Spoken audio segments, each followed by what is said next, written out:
2005, TV presenter Ben Fogle and Olympic gold medalist James Cracknell set out on one of the world's toughest challenges, to row 3,000 miles across the Atlantic Ocean. Are we crazy? Wild stuff's outside, it's overboard. They would face the worst weather the Atlantic could throw at them. We've come too far to go back. Their only protection, a tiny 24-foot rowing boat. The crossing would take 2 months and see Ben and James push to their absolute limits. We're gasping. Lack of food, lack of sleep. We follow their epic voyage with exclusive footage that captures their life-changing journey. Antigua, here we come! As they go through hell and high water.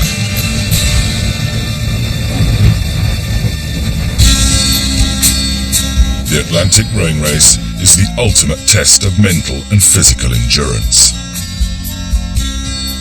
The race starts in the Canary Isles and finishes on the Caribbean island of Antigua. In between, the competitors face 3,000 miles of open, untamed ocean. For even the most experienced of rowers, it's a massive and perilous undertaking. Sorry. But for wildlife TV presenter Ben Fogle, it's a seemingly impossible task. He's a complete novice. Sorry. I'm just not a very well-balanced person. That sounds bad, doesn't it? Ben will be expected to row 12 hours a day, every day, for up to 3 months. I think the reality of just the challenge that lays ahead, the vast ocean, the huge waves, the physical and mental exertion of the whole thing, I'd be lying if I didn't say that I'm utterly petrified right now. And don't try and pull too hard. So we're not a race. Don't try and impress me. Don't try and pull too hard. Just be natural, enjoy it, relax. Facing the challenge of getting Ben up to speed is his rowing partner, 2 times Olympic gold medalist James Cracknell. Yeah, I know. Just hurry yourself a bit. Don't hurry. Okay. Just really give yourself the time to know what the way to do it. Yeah. Okay. And James is in no doubt about the gamble he's taking. If you look at it realistically, Ben doesn't row very well. He hasn't done that much rowing on the water at all. He's done a lot of training over the last few months to get fit, but he hasn't done any rowing. So people might think, well, you're going to put yourself at a disadvantage straight away. But in a way, it's more of a challenge to do it this way. In his role as a TV presenter, Ben is used to getting close to nature. So why leave this relatively comfortable environment to risk it all on one of the world's most extreme endurance tests? Nearly 3 kilometers. Why am I doing this? I don't know, why am I doing it? It's partly I thrive on challenges. I love a challenge. I think it's such a healthy thing, and I just think it's very important every so often to just push yourself a little bit, and just to add an element of adventure, I suppose, to your day-to-day routine. My immediate reaction when he said he was going to do this was worry, anxiety, absolute dread, but also very proud. I know Ben, he's so stubborn. If he wants to do something, he'll just do it. It's a mixture of complete excitement and complete terror. Ben's rowing partner, James Cracknell, is slightly better qualified for the event. James has won gold medals in the rowing falls at both the Sydney and Athens Olympic Games, but he's never taken part in an event quite like this before. When I took a year out of rowing after the Olympics, I figured I got a lot of competitive urges out of my body, and I hadn't planned something like this, and obviously the urges I thought I'd quell for a while haven't been quelled. He's very driven. He is very ambitious. He needs a challenge in his life. Everyone's thinking, James will just be a nightmare in this situation. But reality of it, I think that it could be a very strong character building for him. It can do him a lot of good. Crossing the Atlantic Ocean from one continent to the other is an incredibly rare thing to have the opportunity to do, and I'm looking forward to the challenge. It's very exciting, but at the same time it's it's totally different to what I've done before because the results are totally unknown. Wildlife presenter Ben and Olympic sportsman James may be an unlikely partnership, but by the end of their training, they'll need to be working in perfect harmony. Ahead of them is one of the world's toughest nautical challenges, and there'll be no room for mistakes. Most teams taking part in the race will have spent up to 2 years planning and preparing both their bodies and their boats for the punishing Atlantic crossing. Okay. But Ben and James are not quite so well organised. It's Ben Fogel here. I'm taking part in the Atlantic rowing race later this year. It's August 2005, and with just 10 weeks until the race begins, they're only now holding their first planning session. We've got 2.5 months to get all this in order. Well, you go away on September the 20th. Yeah. So we've got a month. Okay. We've got to get our food, we've got to get all our kit, we've got to get our boat ready, organise it for it to be shipped out, and then just the small, huge matter of training. Yeah. Blimey. Oh, we're leaving it late. Well, yeah, massively late. No boat, never rowed together. Ben's hardly rowed. Haven't done much training. Haven't sorted out the food. Haven't sorted out how much food, what our diet strategy is. Don't know the navigational course, so don't know how to get there. Don't know the safety course in case you capsize. So we have not only the training to do, we have to build our boat. We've got everything to do. And we have to make sure everything counts. Their lack of forward planning places the pair under intense pressure, not least because they haven't yet got a boat. It's still under construction, which means that they've been unable to practice in anything like realistic conditions. Today they've come to London's Docklands to try out a boat from the last race. It's their first encounter with the kind of vessel that will be their home for anything up to 3 months. Look much bigger. You know what? This looks small. This looks really small. The Atlantic Challenge boats are just 24 foot long and are made of nothing but plywood. The thought of having to hunker down in here in case of a storm, and that being the bedroom, or just being myself flat in London, I suppose. On the positive side, it's really small. It's just really, really small. Each boat is built to the same identical design, so that no one team will have an advantage.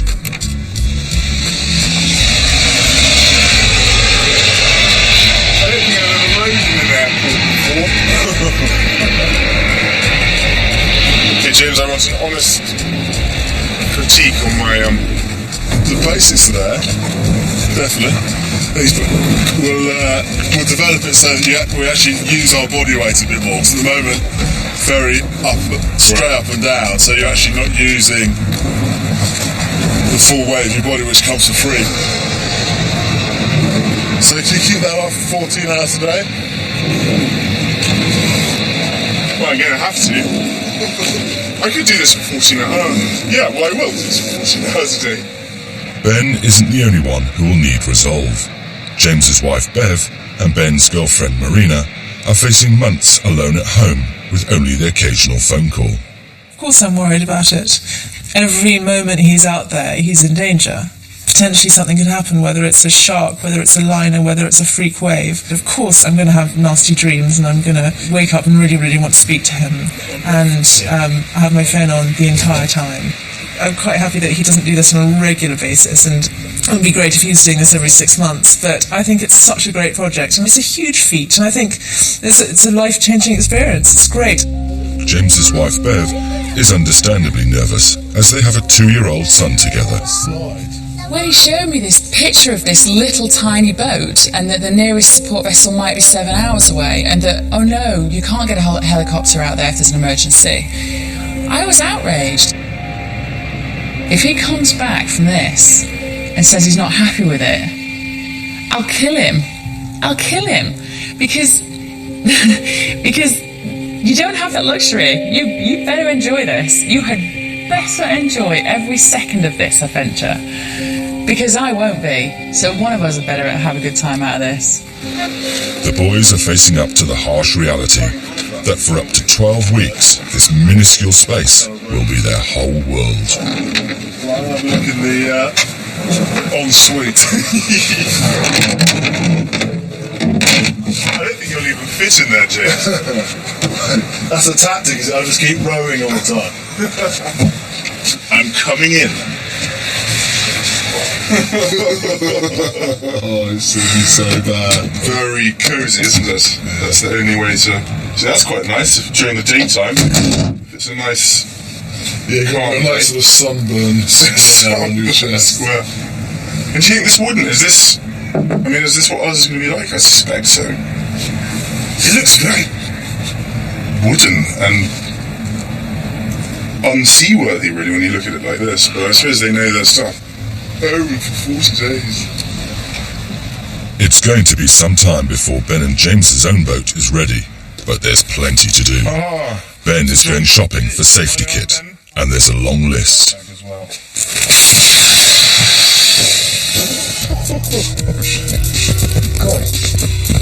I'll take 2 of these, please. Okay. What is this? This transmits a radio signal to the satellite. If something happens to us, this is what will tell the world that something has gone wrong. That's right. How much am I talking for that? You're talking about £400 for one of those. The life raft? £2,000. Do you think I'm mad? No, I stick it. Absolutely crackers. Do you think it's dangerous? I'm sure it'd be great fun. I think you have a great time. Didn't answer the question. What else have we got? Foghorn. That is blooming loud. VHF. Big ship. This is little ship. Immersion suit. Immersion suit, yes. Be able to breathe. I know what we're going to do. It looks like a giant baby grow, doesn't it? Yeah. Try and take it off now. It's really horrid. Do you want me to let you out? I'm sure about getting my lips stuck in it. You let me out. This is the scary bit. He's gone to toss it all up.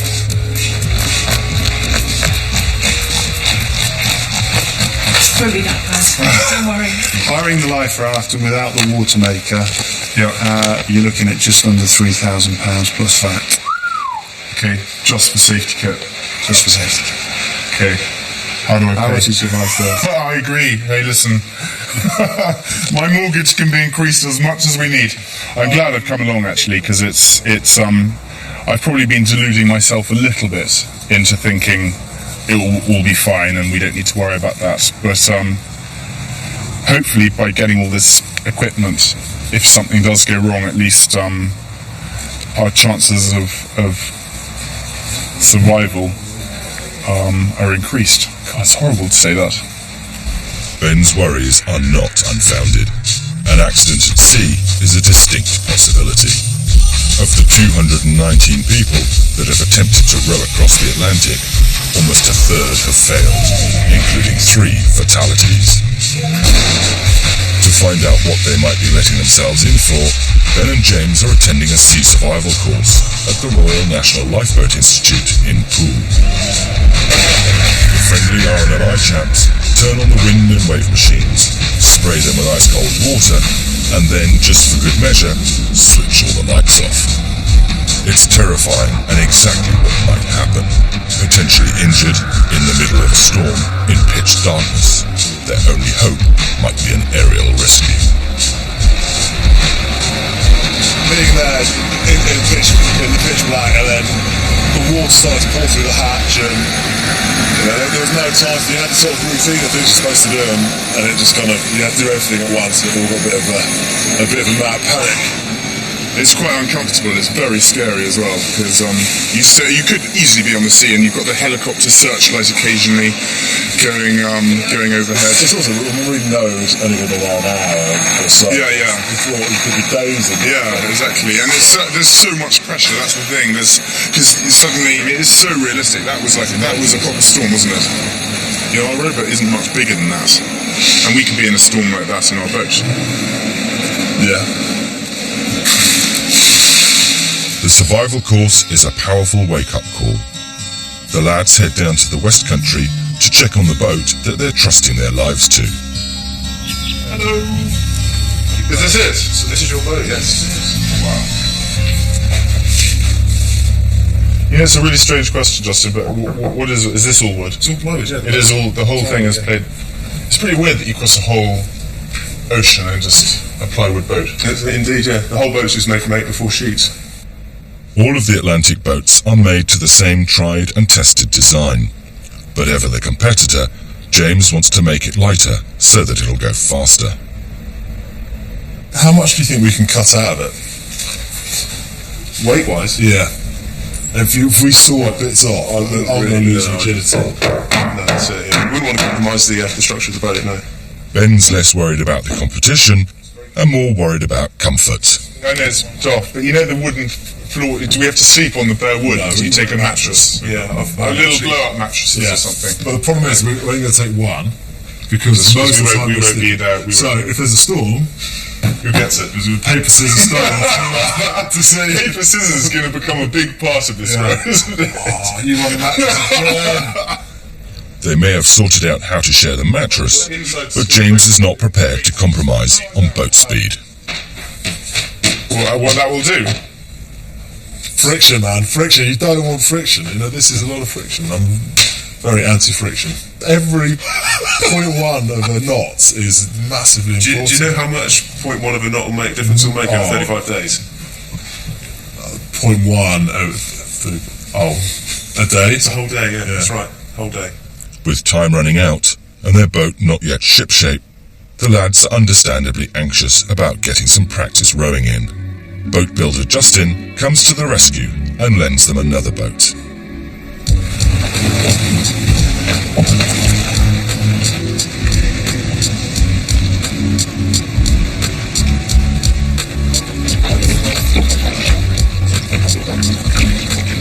Although this is only the second time they've rowed together, James is a hard taskmaster, and he's far from happy with Ben's performance. You can put up with it. Hey, James, I'm coming online. Sorry. Oh, good. The problem is no longer one of technique, but endurance. We've definitely got some work to do, and I think I need to almost be quite nasty to him and push him hard. So I don't push him hard to do that now. It's going to be really bad for him and for me out there. I hate failing, and I hate failing, when lots of people know about it. If we were doing this very secretly and no one knew that James and I were doing it, it would be fine. But we're making a film. You're all going to find out. With less than 8 weeks until race start, at least the boat is coming along. But now Ben has to go to Africa for a month's filming. Not the best of timing. Hello and welcome to Wild in Africa. I'm Ben Fogel. And I'm Kate Humble, and we're in Caprivi in the far northeast of Namibia. Ben is one of those people, he kind of amazes me, because on the face of it, he can appear to be the most bumbling, disorganised, frankly dumb blonde that I've ever met. And yet he will set himself these challenges which, and he'll and they'll come out of the blue. It's like he hasn't really thought them through at all. He'll just pluck something out of the blue like, I'm going to run across the Sahara. And you go, yeah. And 6 weeks later, he does. So we're in Namibia, the driest country in the world. It's about as far away from rowing as you could possibly get. And I've been trying to combine kind of work with training in what isn't the most conducive environment, I suppose. By that I mean it's blooming hot here.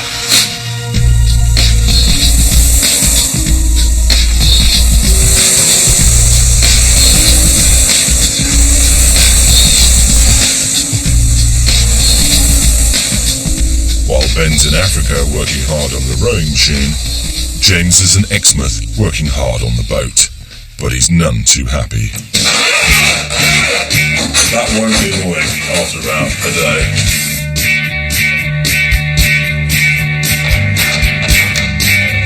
Ben's out in Africa at the moment, sunning himself with some lioness in the middle of the African jungle. He seems absolutely fine, whereas I've been stuck with the admin. I was hoping I would be more the engine and Ben would be the admin navigation of this mission, whereas at the moment I've taken on far too much admin. Ugh. I'm sure Ralph Fiennes doesn't have this problem. Hey James, how are you doing? In between filming breaks, Ben is trying to keep in touch with James, but making a call from the wilds of Africa is not always easy. Pretty poor reception here, so if I go, I'll try calling a bit later from a better signal area. Yeah, it's good. I just did an hour's session this morning and nearly killed myself. It's because of the heat. He's training pretty hard. He seems to have done as much of the training program that I set him as possible. If he turns up in the best possible shape he can be in, I can't have any gripes about his performance in the ranks. If he turned up underprepared, then that would lead to some tension over the next 6 weeks. I have to say, actually, I'm feeling much stronger on the machine. Much stronger. It is bizarre because, I do it with this fantastic sort of backdrop around me. And it's so hard to imagine what it's going to be like when you're being knocked about and you're on a big ocean. And I think the thing that worries me is that, I do an hour on the machine out here, and it genuinely, I nearly die. And that's just 1 hour, and I'm going to be doing 12 of those every day for 2 months. I know that James is going to be waiting to call me into the gym on the day I get back, and I'd quite like to impress him with what I've done out here. Back in gloomy England, James has come to one of his old Olympic haunts, Leander Club, to have a heart-to-heart with his old mate, Sir Steve Redgrave. James' character is very in-depth, very complicated type of guy, very intense, very single-minded in whatever he's going to do, will block out everything else just to get to the goal that he wants to. It's in some ways, it doesn't surprise me that you're doing it. I personally can't think of anything worse. There's no escape from it. Yeah, but one of the reasons this doing, you are escaping from kind of normal life and phones and computers. That's one of the things I'm looking forward to, is having a bit of time and space. As much to think about what I'm going to do when I get back, but everyone who I've spoken to says it's not the best time to think about what you want to do when you get back. So that's kind of backfired. I think you'll learn a lot about yourself. I don't know if that'll be good or bad. I couldn't think of anything worse than doing the race, and it wouldn't matter who it was with. But if I was going to do it, I'd be quite pleased to do it with James. He's a great athlete. You know that he's 110% committed to doing it. So if Ben got injured in the next 3 weeks, if he accidentally fell over, don't ask. I have this problem of not being able to say no. I've got your number. But after a month's training under the unforgiving African sun, Ben not only survives, but returns to the UK a much fitter man. Now, with only 4 weeks left until the start of the race, it's time to think about provisions. Yes, the halal chicken casserole. Oliver, chicken and herb dumpling, please. The boat's weight is absolutely critical to its speed. Every gram will make a difference, especially for the highly competitive James. So a diet of lightweight, dehydrated army rations is on the menu. When I did my marathon race, this is what we lived off, and they taste miserable. There are, however, some essentials they still need to buy. What are we going to do about New Rule? If you have these, you're going to be on one sheet to go. That's like the stuff you get in school, that disgusting paper stuff that you get. I'm going for the lightly fragranced. With an air freshener. Yes, air freshener. There's one called Ocean Wave. Like a scented candle, man. It's so Notting Hill. The lads will hopefully be mid-ocean for Christmas, and for Ben, that's an excuse for treats. Pudding, look at the size of it. But ever so practical James has other ideas. Take that for Christmas. Vanilla wafers. Not very heavy. So I suppose a double cake is out. Christmas. What about just some jelly decorations? Or some fantastic fruity faces? That's what I'm allowed for Christmas Day.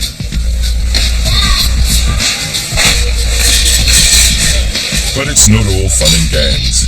There's a serious side to their shopping. As their bodies are pushed to the limit, Ben and James will burn 10,000 calories a day, 4 times what's normal. Nuts, yes. Let's get some nuts. This is nearly 5,000 calories. That's half a day's worth, just over half a day's worth of calories. But the only time you can ever really justify eating 4 scratchings is when you're out at sea. It's a bit depressing when you see what I've got 7 weeks to live off. It is quite scary, I have to say. It's the realisation now that this is it. It's just me and my nuts. Oh yes, and let's not forget my jelly decorations. Christmas Day on Ben and James's boat. And at long last, that boat is ready. As it begins its journey to the start point in the Canaries, it's time for the lads to say goodbye to their friends and families. To James and to Ben. This is going to be in blood, sweat and tears for 4 months now. Admittedly, most other teams have been doing it for 4 years, but we'll brush over that. And, to all our friends and families, thank you for letting us go, and we promise to come back safely, I suppose. Yeah, that's it. We'll try anyway. Yeah, the organisation has been pretty hard, but I found out that Ben can organise a party far quicker than a boat trip. So, there should be another good one when we get back. So thank you for coming and have a great night. It's nice actually because I haven't seen that much of friends or that much of family in the last few weeks. It's been so hectic, and it's nice to actually say goodbye to everyone properly rather than just sort of slope off and see them sort of sometime in the new year. They're leaving tomorrow for the Canaries. All very exciting. Big goodbye tonight. This is the last they're going to see of British soil for quite a long time. You look around us now at this kind of whole, we're in central London, we're drinking champagne. How different is this going to be to what life is going to be like in a week's time when we this actually... is the last time we're going to wear a jacket and shirt, last time for a jumper. This is it, It all changes from here. Basically naked for the next 6 or 7 weeks. Whilst it's all smiles and laughs now, Ben and James are about to find out what really happens when you leave it all to the last minute. After a desperately short preparation time in the UK, Ben and James have finally arrived on the island of La Gomera in the Canaries for the start of the Atlantic Challenge. 26 teams will be setting out from this island on their journey across the Atlantic to Antigua, 3,000 miles away. It will take anywhere between 39 and 111 days to cross. By any standards, it's an epic adventure. More people have climbed Everest than have rowed the Atlantic. All the other teams are nearly ready for the start. They've built their boats, fitted them out, rowed, and even lived in them. But Ben and James's boat hasn't even been in the water yet, and already there's a major problem. We've got a big hole in the boat. I spent more time underneath this boat than on top of it. Hole in our boat is a disaster. It was actually very small, and it was just luck that James spotted it, actually. It was actually an accident on the trailer. It fell off the trailer and smacked into one of the supporting struts on the trailer, which then punched through the boat. We were supposed to get the boat in today. I don't know if we will anymore. But like I say, I undoubtedly will be the last boat in the water. In addition to fixing the hole in the boat, Ben and James have to attend daily safety lectures arranged by the race organisers. On any chart, the latitude scale is always up on the side. All of the boats have to be safety checked by the race committee. If they're not up to scratch, then they can't take part. They've just discovered that the boys have the wrong life raft.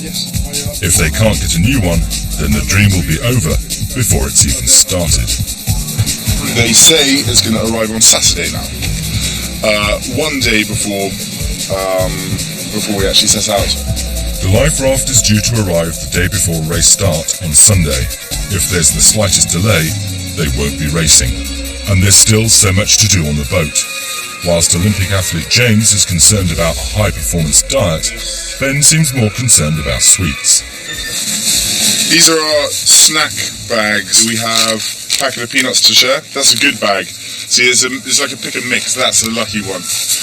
One chocolate chip mousse that we have to share, and we have a pepperoni to share, and then we have chocolate bars, 2 each. It's great. Looks like we've got some bartering as well to do in there. I'll sort you my sausage for your nuts. The last boat, apart from Ben and James, is being lowered into the water. All competitors have to row their boats for at least 18 hours at sea before race start. So far, the boys have managed a grand total of 0. As one of the world's top athletes, James is used to having a large support team behind him. He's finding it tough that they have to sort out all their own problems. It'd be nice to get out there, really get a feel for it, and sort a lot of the little problems out, because we're not going to have a chance to work out the teething problems. We're obviously going to have to get it right first time, which we haven't done in anything else, so there's no reason to think we're going to get that right as soon as we put the boat on the water. But it is difficult for me, when you see people doing their go faster stuff, and we're still building the bottom of our boat. It's certainly starting to get on my nerves. It's competitiveness. Even more than ever now, this is an adventure that I'm taking part in, and an adventure is getting from A to B and rowing across the Atlantic for me. That is all I care about. And I'm happy to go with James's must win, must come first, must win the race. I'm happy to go along with that, but he's becoming slightly obsessed by it now, and it's driving him crazy. He'll tell you that. It's driving him crazy. But reinforcements have arrived. James's young son, Croyd, is a welcome relief for everyone. Have a nice day. Who's that? Row your boat. He's gone all shy of me now. James is going to be away at sea for months, and he'll be away for Christmas. It's especially tough for him having to leave his 2-year-old son behind. Thursday morning. Race start is only 3 days away, and Ben and James are still not on the water. While everyone else is out training, the boys still have everything to do before they can even start their 18 hours of sea trials. And to make matters worse, yet another problem has arisen. Watermaker. I mean, we've spoken to some of the people who've done it before and the organisers, and the consensus is we have a Watermaker on board that's quite an old version. Everyone just looks at it and just goes... And we just had our safety meeting this morning where basically the conclusion is that most boats that drop out of this race is because of technical problems with their Watermaker. It's a tough decision. If the Watermaker fails, it's game over. But installing a new one will put them even further behind. Time they can't afford to lose. Yeah. The thing is, we put so much time and so much energy into this that to skimp on $2,500 and get 35 days out there and then say, sorry, we're not going to make it, we need help. Yeah, let's make a decision now then. Right, should we take the big Watermaker or the small Watermaker? It's a big race exercise. Hooray for which one? The big one? There we are then. The delicate operation to install the new Watermaker begins, and the clock is ticking. It is very late in the day to be doing it. There's no way we've chosen to change the most important component on our boat 2 days before we start, but it is the most important component on our boat. It's not great, is it? And maybe Ben feels a bit worse about it because, he was the one that sorted out the Watermaker and the life raft. But then again, I was the one that sorted out the boat, and there's things that we'd have done differently on that had we known what you can and can't do. But it's stuck because the other teams are playing football, a bit of water polo, just going for a nice relaxing paddle. We're sanding, cleaning, fitting new bits of equipment. We've still got loads of stuff to do from our scrutineering, so we're definitely up against it. In the nick of time, Ben's family arrived to lend a helping hand. And there's lots of them. You look tan? I don't know. It's just we're working on the boat. Sorry. We don't study those. As well as bringing much-needed emotional support, their families have also brought some essentials that slipped through the net, including 2 poo buckets. Mummy chose the colours. There was no choice. See, did any brought James? Well, no, because I think you'll squat, wouldn't you? 4 hours later, and at last the new Watermaker is up and running. But it's set them even further back. We have They now have even less time to catch up with all the other teams. Later that evening, and with 60 hours before race start, the boys are being visited by race safety officer Lynn Parker. Word has reached her that it's a complete disaster at the boat. She wants to find out for herself just how serious the problem is. What we've just been doing is talking about the chaoticness down here, and we've just come down to see what else needs doing to see how we can speed Well, it up, actually, really. we're not too well. We would have been in the water stage when we changed the water after the meeting. Okay. It's Lynn's responsibility to make sure that they have all the right safety equipment and qualifications. With the boys' preparations so far behind, she means business. If they can't impress her, then she'll disqualify them. So your axes, where are they mounted? Right. So you need to see your life jackets marked your boat identity number. Right, the grab bag has to be in that locker. Oh, in the locker? Can't be down here? No. Right. We're getting through final scrutineering, but we haven't really done half of it. We haven't had time. So James is trying to describe how to use the hand pump that we just got, that we don't know how to use. And then the bombshell. Major piece of missing from your documentation is this boat is illegal at the moment. It doesn't have a ship's radio licence. It doesn't have a car tax disc. I will do that. Right, I would be surprised if you managed to get one at this late notice. It's usually like one of those things that takes a week to apply for. Okay. Okay. You need it. Okay. Definitely. Yep. If it takes a week to apply for, we've got 3 days. Yep. What does that mean we don't go? Yep. You need it, actually. Okay. So you need to spend all your time on the phone to the licensed people and sweet talk them into fast tracking it.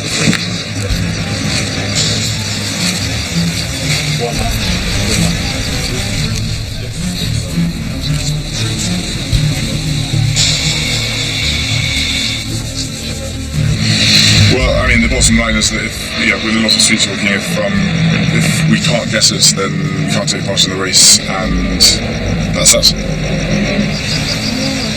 The lack of preparation is giving Lynn major concerns. She's decided to call an emergency meeting with the race organisers to see if anything can be done. Go and see over there. Okay. Cheers, boys.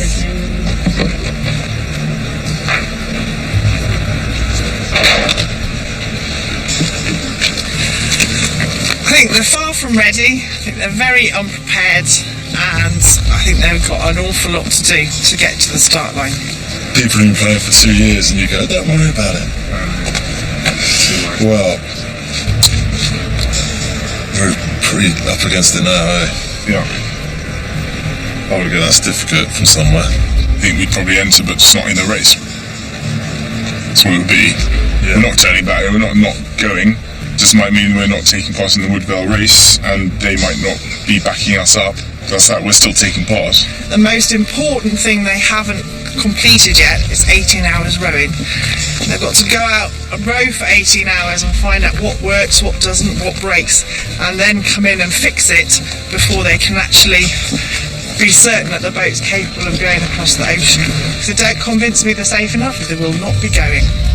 It's finally hitting home that they may not be allowed to take part in the race, and the tension is really starting to show.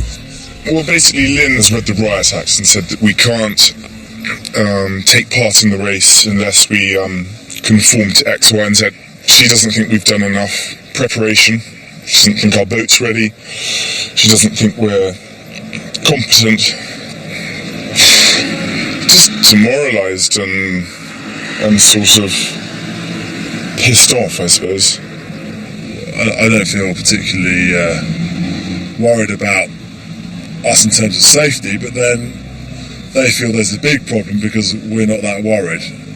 I'm struggling with this already. I'm terrified about it. Last night I found it really hard to go to sleep thinking about what it's going to be like out in the middle of the Atlantic, but I'm not going to tell anyone else that. So just because I don't tell the safety officer how scared I am doesn't mean that we're not worried about the middle of the Atlantic. That would be stupid. I don't know, part of me just wants to go, well, forget it. Ben's adamant that he's going to head out regardless. We could row James and I could set off and row across this ocean. It'd be a tough call to head out there without any guaranteed safety backing. Ben's adamant he wants to do it.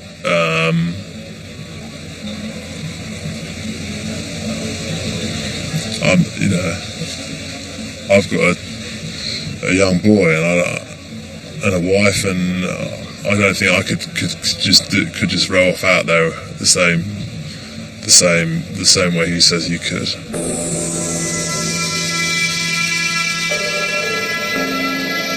Friday morning, 2 days until race start.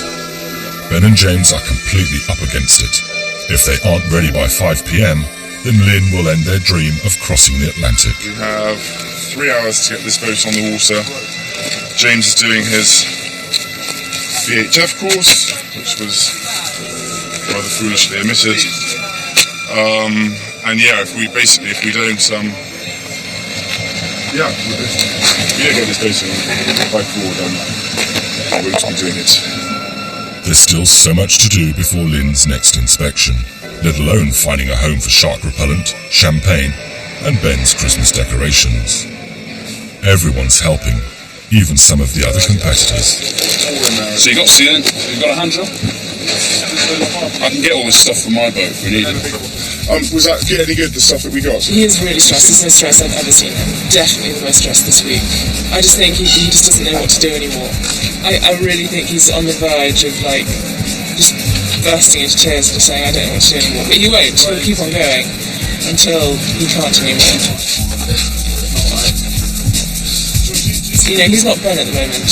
Ben is usually always quite chilled. You say something to him and he doesn't take it in. He just walks along like he's in a daze. All of this, can you imagine they go home with their tail between their legs and, it's a great big kick up the arse for both of them. That's what they needed. It's a shame it didn't happen 3 days ago.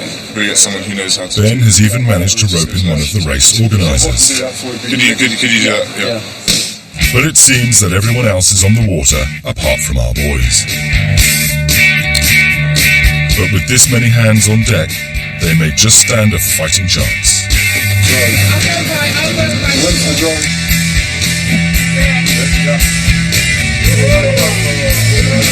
And then at last, a bit of good news. The missing life raft has finally arrived.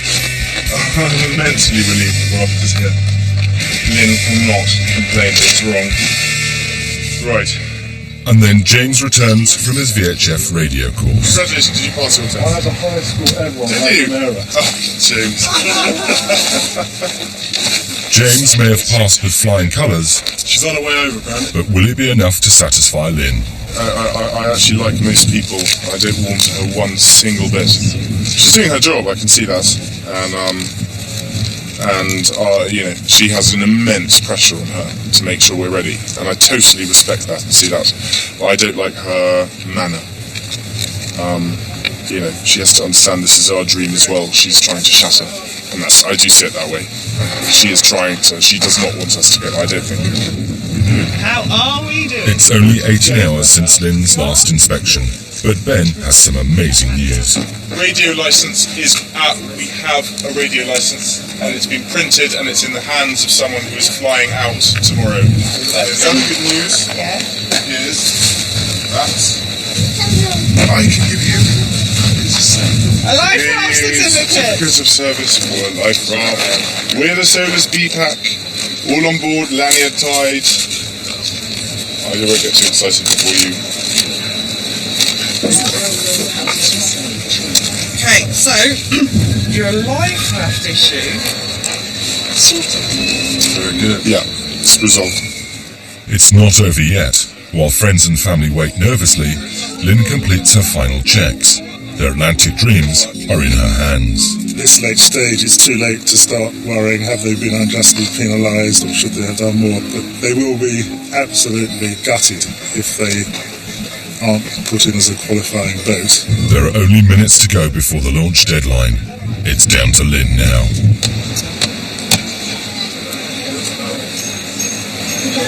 Really impressed me. Okay, right. You can go in the water. 10 to 5 on Friday. It's actually going in the water. So less than 36 hours before the race. and we've got the next 20 of them we're going to spend out at sea, and then we come in for a little bit, and then off we go across. Running up now. With less than 2 days until the start, this will be the first time their boat has ever been in the water. We don't know if it floats, we don't know if we're going to be able to take part in the race. It's still all the unknown. I think a small smile has started to reform on my face after probably one of the worst days of my life. But it's far from over.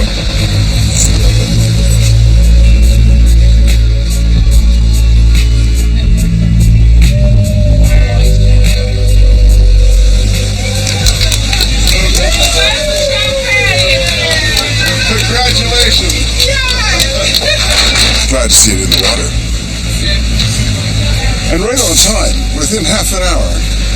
I'm impressed.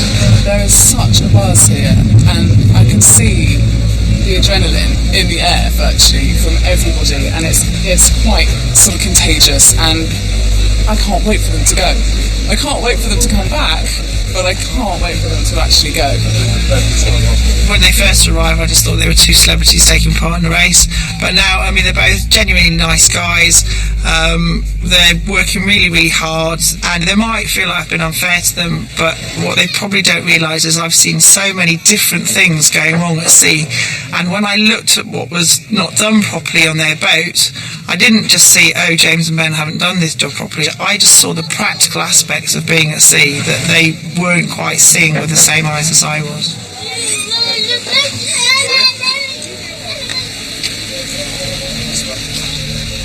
At last they're launched, but the 18 hours of sea trials will also be their first hours in the boat.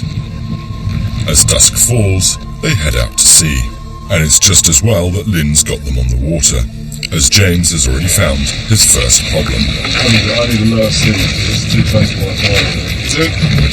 All the other teams have been rowing at sea, not just in La Gomera, but also for months back at home. Ben and James have a lot of catching up to do. Back on land, everyone else is going to the official last night party.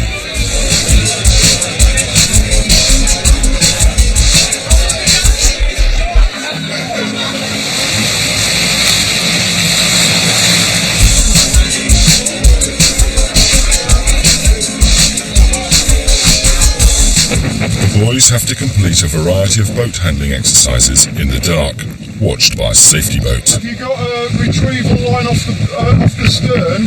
A trip line that goes to the... As the party draws to a close, the boys head back to dry land after a grueling night on the water.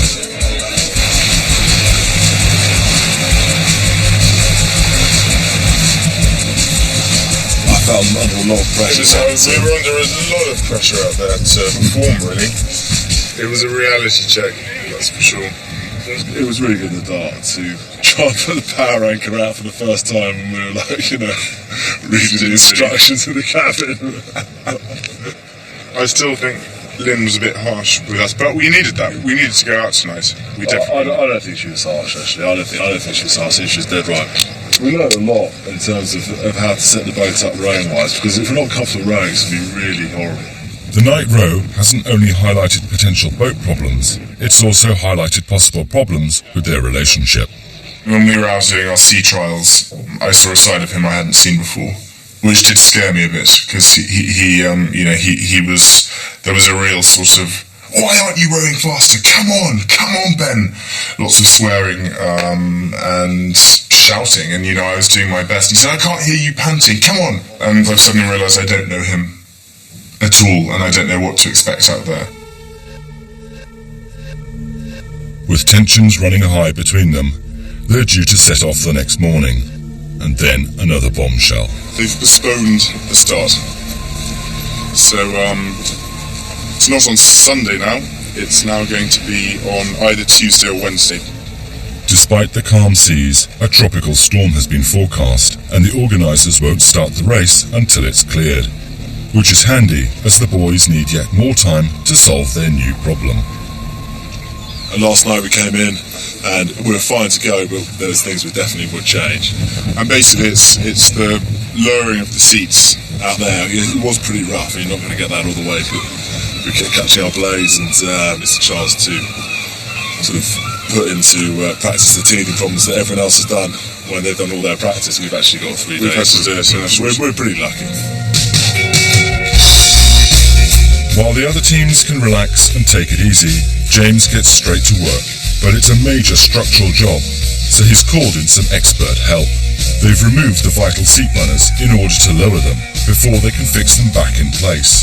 It's a painfully slow process, and Lynn will have to inspect it all over again. If it's not done tonight, they're probably not going to let us race, so we've got about 4 hours of light left in which to do this. While James cracks on with the boat, Ben has to say goodbye to his family and girlfriend. They have to head back to the UK. It's a sad moment. They won't see each other for months.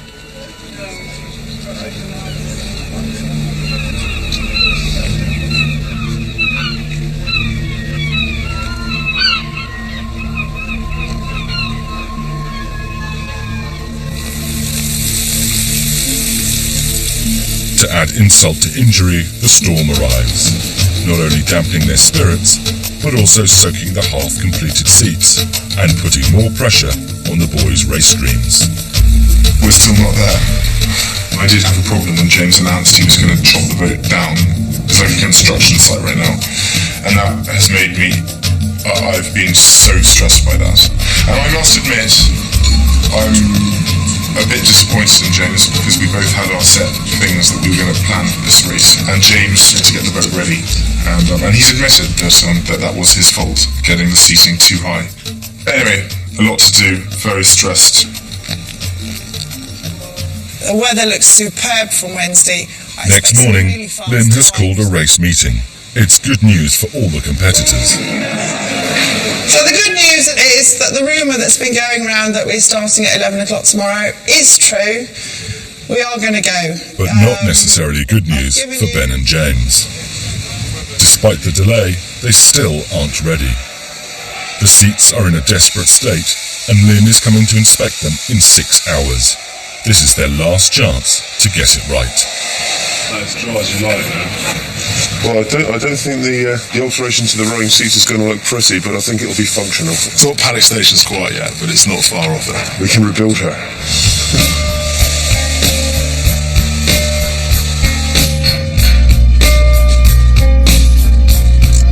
With the boat still under construction, James's wife Bev has come to carry out her own inspection.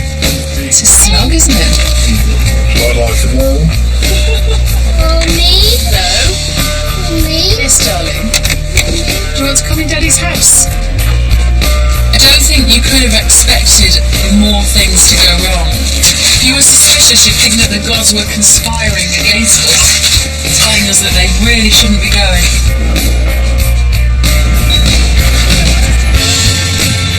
Now got 2 hours to get everything on the boat and past the street early before the flight leaves.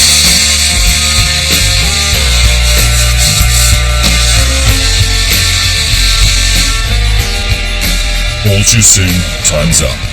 Lynn's here to give the boys a final decision. If she doesn't pass us now, we're not going to get to race. I feel like I've ruined the Atlantic already. If she's not satisfied, then she's sending them home.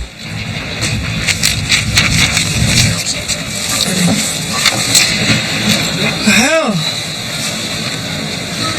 I didn't think I'd ever get to say this, but as long as you're quite happy that you've got your seats and your pins in the right place, you guys are good to go.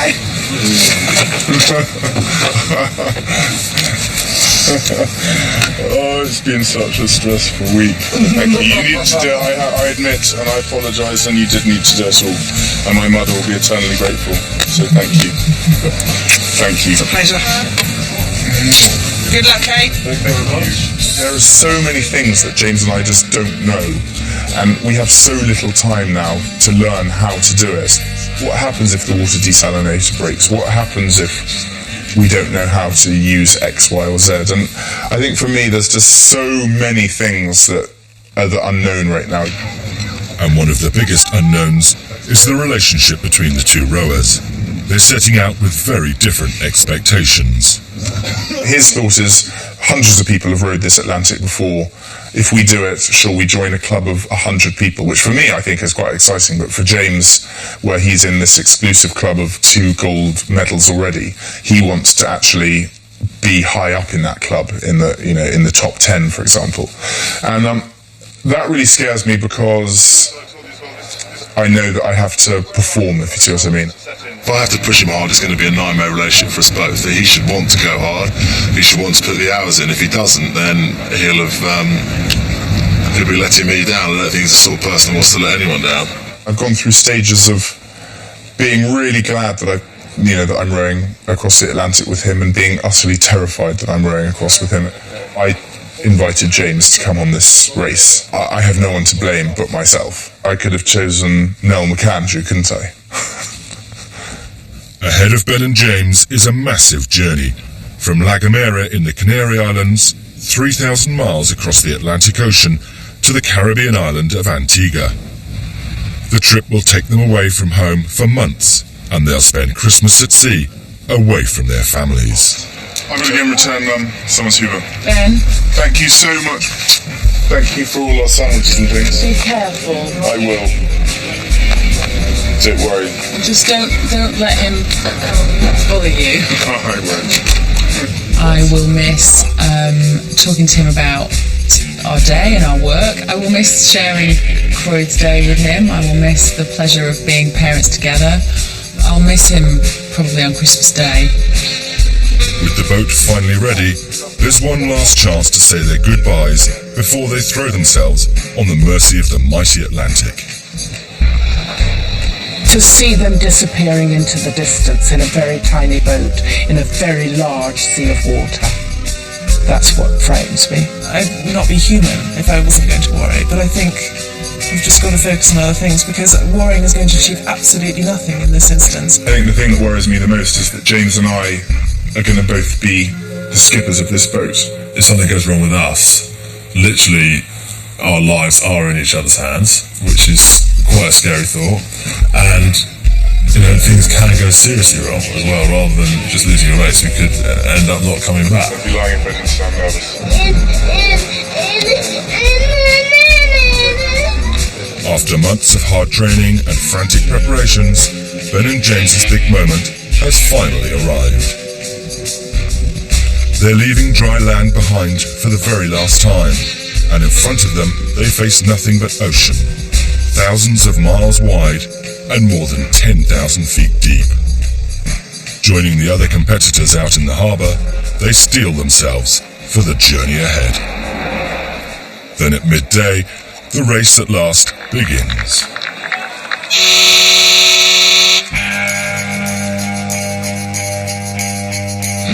Boys, a long way to go.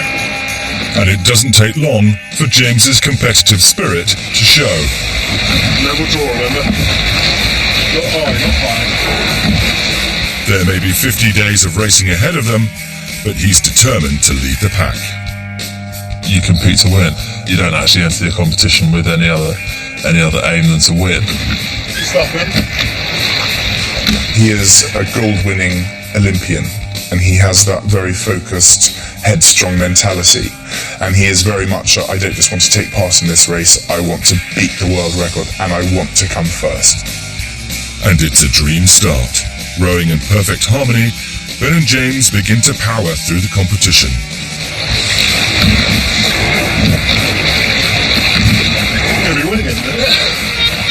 As they leave the Canaries behind, they find themselves in first place. But then, less than a mile out, disaster strikes.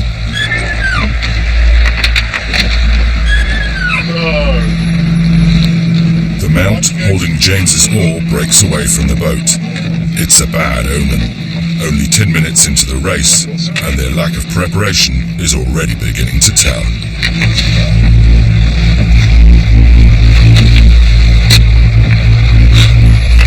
Breaking already. Take out the top white boxes. The top white boxes, James, for the standards.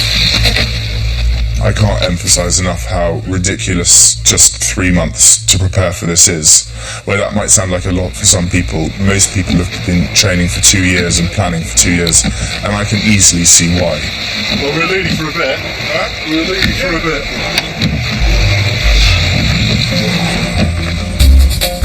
With the problem fixed, they begin to row, and row, and row.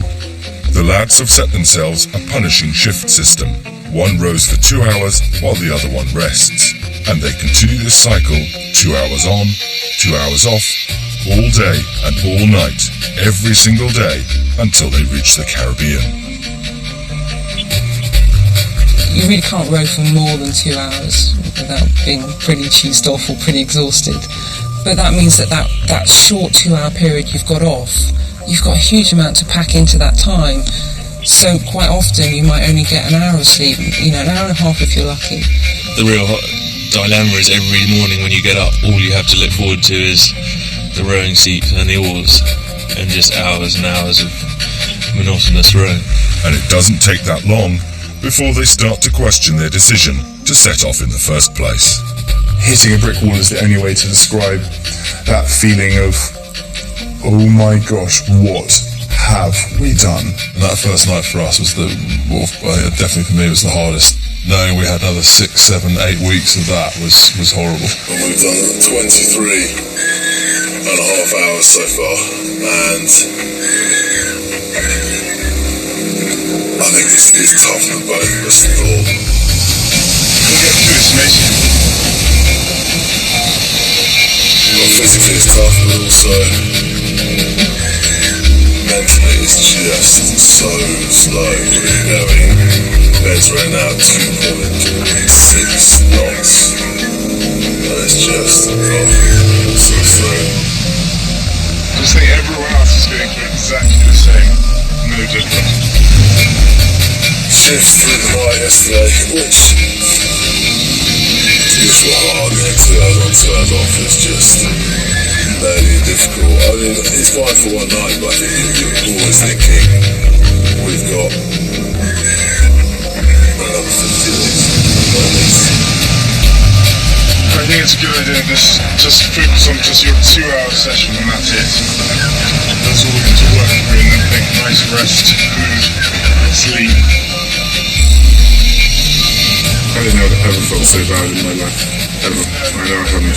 Ever. On anything. I'm sore, I ache, I'm tired, I'm pissed off, I don't want to be here.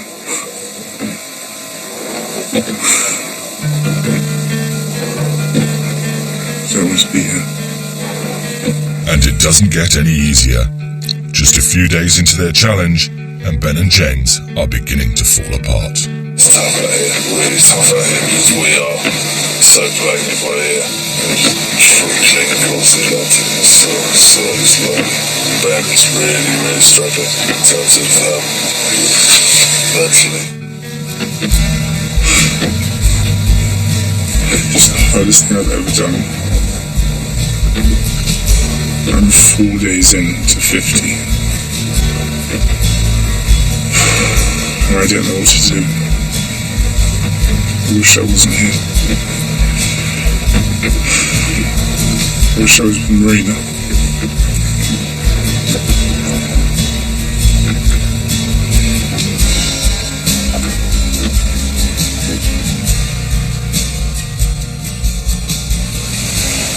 I've been away for up to a year before, and I always miss friends and family, but never with the intensity of this. And I think it was the isolation of it. Ben sort of had this sort of romantic view that him and James would be rowing along and the sun would be setting in the background, and I just don't think he realised that it was going to be a real slog. We found out since we'd both go in the cabin, cry, come out, row, go inside, cry, come out, row. The urge to give up is so strong that the boys resolve not to call their families until there's no turning back. They fear that one phone call could break their spirits entirely. Middle of the night, I've just come off the graveyard shift. We're not even 1/10 of the way. It's a long way to go. long way to go. I really missed him the first week, really missed him, much more than I'd sort of anticipated. I think because we weren't talking on the phone, we weren't texting, even though we've had lots of periods apart, it was really strange not to be able to talk to him. I still can't call home. Don't know, it'll be too hard. Not only are they finding the isolation hard to handle, but they're also struggling with the unfamiliar boat. And while they're ironing out the teething troubles, they receive news that they're falling behind, as far back as 8th place. Hello? They're losing, and gold medalist James is just not used to it. Really hot. We're getting about 1 knot. Boat's heavy. James has got up.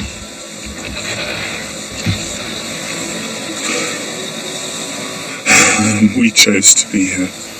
And the constant repetition is taking its toll on their bodies. So what's the next job of the day? It should be resting my blistered feet from problems they have. Let's see them. It's quite painful on my toe there. Chase. I've got another painful one there. I've got one on the back which is forming, and then I've got one which is too big for words under that effective bit of strapping. And what about your hands? Hands are like that. After days of misery, the boys can't resist any longer and phone home for the first time. Hi. Hello, how are you? I spoke to Marina for the first time today, and that made me really sad when I was speaking to her. But actually, I'm feeling really upbeat. She's the most amazing girl, can I say?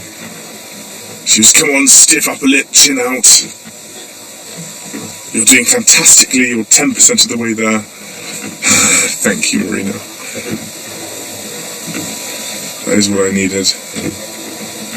I spoke to Bev, she was amazing actually, and very supportive, and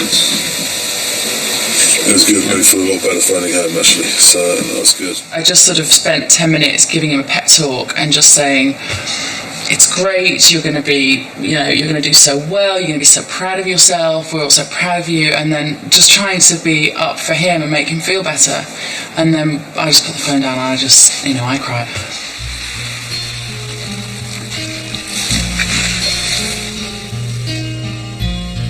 But for Ben and James, the phone calls are a real boost. Suddenly they settle into the routine, and for the first time, begin to look forwards instead of back. We started to mark off the number of days gone on the door. And there's not many red lines yet, it's a hell of a lot. That would be 10% of the way to go. Where are they? I can't even see them, they're so small. There they are. Hello. That's where we are. That little dot. That's where we left from. That little dot. And where we go. Yeah. This even smaller dot. So they may have a long way to go, but they're finally beginning to get to grips with the challenges life aboard a 24-foot plywood rowboat presents. Here we go!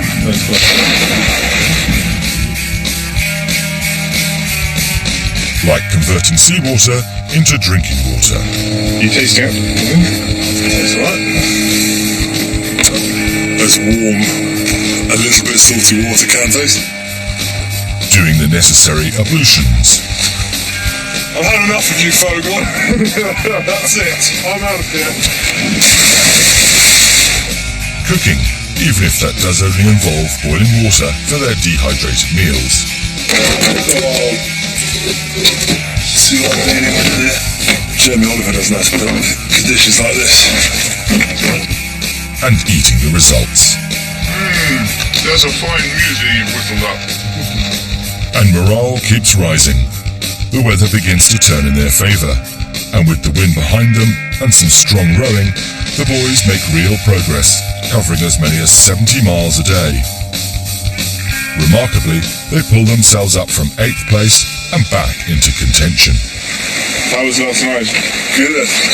Really stormy. But also just strong winds. And more of what you have hope the middle of the Atlantic's like. Fast. Especially at night, surfing down massive waves, what are they, 15 foot? Something like that. But fortunately getting free speed, whereas first week we had to work for every single 0.1 of a knot, whereas last night we were getting speed for nothing, which is really good fun, but I think there's a storm in the offing because it's all a bit funny this morning. James's premonition proves true. Hurricane Epsilon is in the region. It's reached wind speeds of 85 miles an hour and could have devastating consequences for Ben and James. I have to say that I'm really scared about this hurricane that's on its way. They say it's going to be here in about a day, and it's already pretty rough. Well, this is a big wave. Should we hit the stern off? You'll come out of it. Yeah. It's really big, isn't it? With high winds pushing against them, rowing is pointless. All they can do to try to stop themselves going backwards is deploy their sea anchor, a kind of underwater parachute that acts as a giant brake. With the storm approaching, there's only one place to hide. The tiny cabin that usually holds just one of them at a time. So how do you feel about both of us being in here for the night? Well, I mean, if I lie in it, that's one end used up and our feet touch the other. So Ben's here. Do we sleep head to head or toes to head? I think your head will be there and my feet will be there. Can I just see your toes? That's what I have to sleep next to. Nice. With the storm on its way, Ben tries to comfort himself with the thought of food. We're going to save this squeezy bag to see what we've got in it later. Yeah. Oh, I can see one thing already. I don't like Tom. Huh? What is it? Licorice all sorts. I hate licorice all sorts. Did you buy those? Oh, man.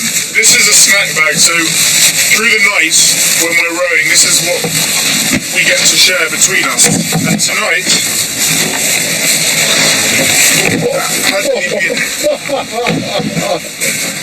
So we've got those. We've got one packet of biscuits brown. Exciting. I don't know how this snuck in. They might slip over the side of A it. Yorkie bar. Really good. Look at this. This is a good bag. 4 Yorkie bars. Very good. 3 Go bars.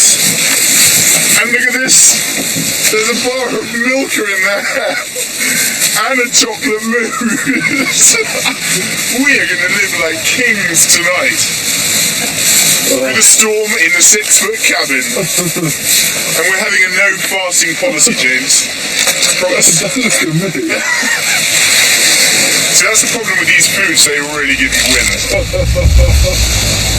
But cooped up in such a small space, in the middle of the high seas, is no laughing matter. The mood on board soon drops. We had to share this cabin, which is so small and just totally uncomfortable. I mean, it was so hot when the doors were shut, but then the doors were open, seawater would fly in. So you're either hot and damp from sort of condensation or cold and damp from seawater. So frustrating. We both found that being in that cabin together utterly miserable. Hideous night. James and I both cramped in here. There's just no room for 2 of us. And now we've got a whole day. It's soaking wet in here. Waves actually came through the hatch underneath. And the bad weather continues to torment them for the next 10 days. The lads row when they can, but they're constantly frustrated by a wind that pushes them round in circles. The winds are consistently higher than anything expected at that time of year. Stuck 2,300 miles from Antigua, Ben and James are going nowhere fast. The days when we were on the sea anchor were really, they were tough because there was that frustration of suddenly what was going to be 50 days at sea turned into 51, 52, 53, because you weren't going anywhere. In fact, you were going backwards. How boring is this? Shocking.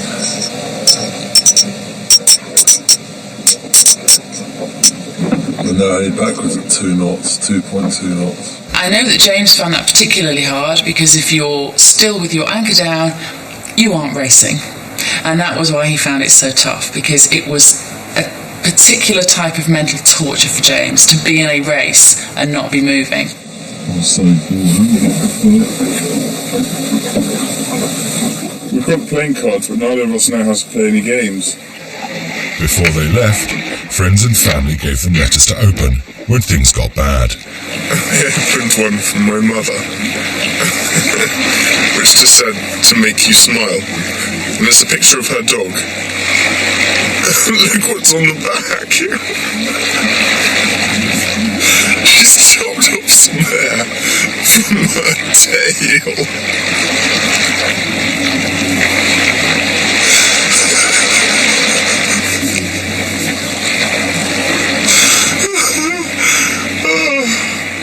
The standstill doesn't only have consequences for their progress in the race. If this happens all the way across, if we keep being stuck every couple of days, then we will run out of food a long time ahead, a long way ahead. And we're going to have to start rationing, basically. But they're not the only ones making slow progress. The weather is affecting their rivals as well. Surprisingly, Ben and James are more than holding their own. We're now second in the race, which is amazing. But the pressure that puts on us now is just incredible. In terms of, well, James now wants to win the race.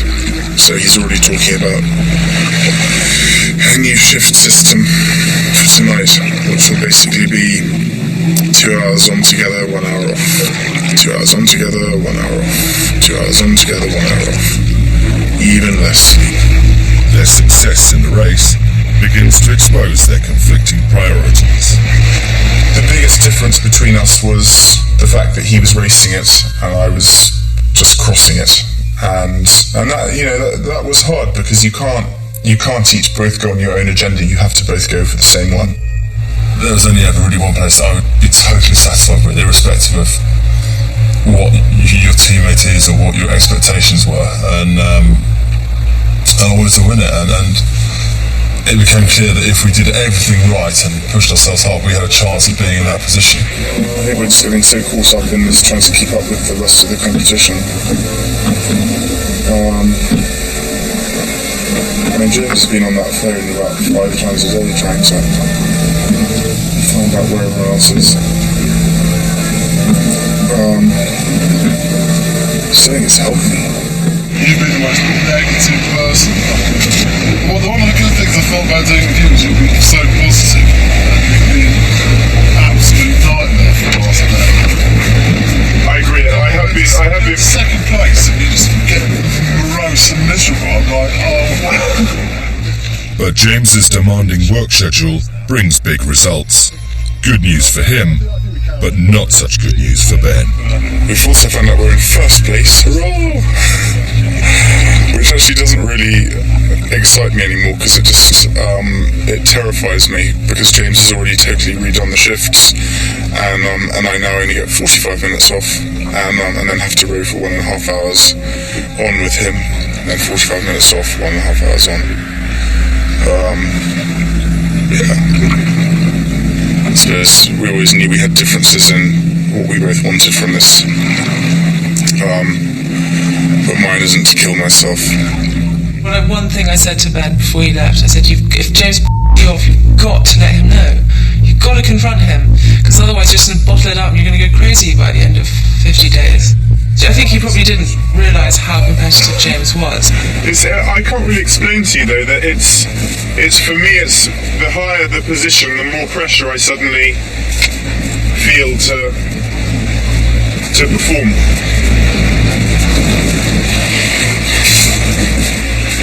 With tension growing, and after 2 weeks of total isolation, a sail appears on the horizon. The event organisers have a yacht shadowing the competitors to police the race, as well as act as a rescue boat. Yeah, come with me and let's show you this support yacht that we haven't seen yet on the whole trip. We've been out for 14 days and these are the first people we're going to see. Say, I think this is quite exciting. I haven't seen anyone for ages. I'm a bit bored of staring at your ugly mug. We've been stuck in that little cabin like two sardines. Still?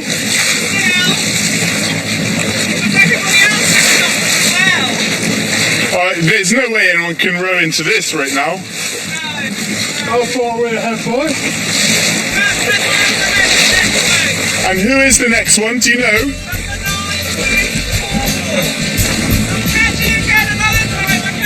Okay. Have fun. Have fun. See you later. And then they're off. After 14 days of rowing, Ben and James still lead the pack and are in with a real chance of winning. But there's an awful lot of ocean between them and the finishing line. It's December, and Ben and James are making good progress. They're rowing in shifts so that the boat is constantly moving. One rows for 2 hours while the other rests, and this continues 24 hours a day, every day. It's this grueling system that's been keeping them at the front of the pack. But their success in the race has exposed differences between the two rowers, and it's creating tension. What worries me the most about James is that he is a gold-winning Olympian, and he is very much, I don't just want to take part in this race, I want to beat the world record, and I want to come first. We should maybe row a lot more than normal on the day before the wind comes. Yeah. That's how you win the race. Winning it has been so important to James, and in a way that's just how he's coped with it. That's been his coping mechanism, is to focus on winning it, and when he's had that goal in mind, he's been able, I think, to get through it. If he didn't have that, I don't think he'd know what to think about out there. You know, Ben said that James is very preoccupied with what Ben thinks about when he's actually rowing. And Ben, you know, and you always ask him, what do you think about? What do you think about? And Ben says, oh, I think about, you know, a week I spent in Devon with Marina, or when I was on my gap year in South America, or whatever. And he just daydreams. And then eventually Ben said to James, what do you think about? And James goes, winning. Well, what are you prepared to do to put us in a position to win? Well, what I'm doing now, which is kind of killing myself. But in addition to their personal differences, there's a much bigger problem developing. One that threatens to ruin their chances of reaching the finishing line at all. The machine that converts seawater into drinking water has ground to a halt, and despite their best efforts, they can't get it restarted. Losing water is potentially the worst thing that can happen. Well, yeah, it's life-threatening, isn't it? I mean, that's the bottom line is, you know, we're really, really thirsty now. I mean, I can't remember being this thirsty. It's the one thing that you can't live without is water, and that's what we've been trying not only to live without it, but also race on it and row on it across the Atlantic, and it's just a nightmare. This should now start when I turn this switch.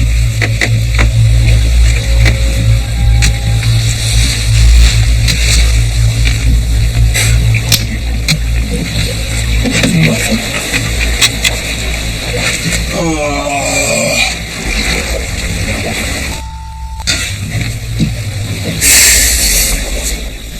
We were basically going thirsty. Up until then, we'd been drinking 30 litres a day, and suddenly we were down to just a couple of. We were rationing maybe 2 litres a day each. We were cooking all our food in seawater, which was very salty, and that can't have been good for us, apart from just tasting disgusting. And we were psychologically and mentally just run down and exhausted. Despite the fact that they're not drinking nearly enough water, James is determined not to give up the lead. He insists that they continue to row hard. rode 12 hours a day on 2.5 litres of water in 35 degrees, and it was horrible. The lack of water puts Ben and James in a perilous position. It affects their minds and they start losing control, even hallucinating. The things you're thinking about doing to yourself, things that you think there's no way you're going to make it, things you'd rather be anywhere else, do anything to be anywhere else. That's so tough. James is on the phone and desperately devastated, crying and just desperate. I mean, when I put the phone down, I was actually quite worried about what he was going to do. I mean, he sounded like he was going to throw himself overboard, and that was a really anxious time. Dangerously dehydrated, they have to take drastic measures. The boat has an emergency supply of water that acts as ballast, but if they break into it, according to the race rules, they'll incur a time penalty. James is far from happy about it. That's when we reached the whole perhaps big difference between James and I, and that is that I took part in this race to do the crossing, whereas James took part in it to do the race. And by dipping into that fresh water, we incurred a penalty, which for me didn't really matter, as long as I got there. But James was much more adamant about leaving it till the last minute. We've tried everything. We've tried rewiring the water maker. We've tried connecting it to different batteries, swapping it over, and basically we're gasping. I'm kind of hallucinatory with thirst. So in here, this is a very dusty cupboard full of our ballast. So this is basically the water that is compulsory to take along to keep the integrity of the boat and for such an emergency. One each. Try and make it last 24 hours, I think. With Christmas approaching, Ben and James's dream looks in tatters. Their only hope of carrying on in the race is if they can fix the water maker. Yeah, because... With one last desperate roll of the dice, they bypass all the boat's electrics and hook up the battery directly to the solar panels that provide their power. Looks very complicated back there. It does look very complicated back there, doesn't it? Then it's a waiting game. 36 hours to see if it will charge. It will be Christmas Day before they can try it again.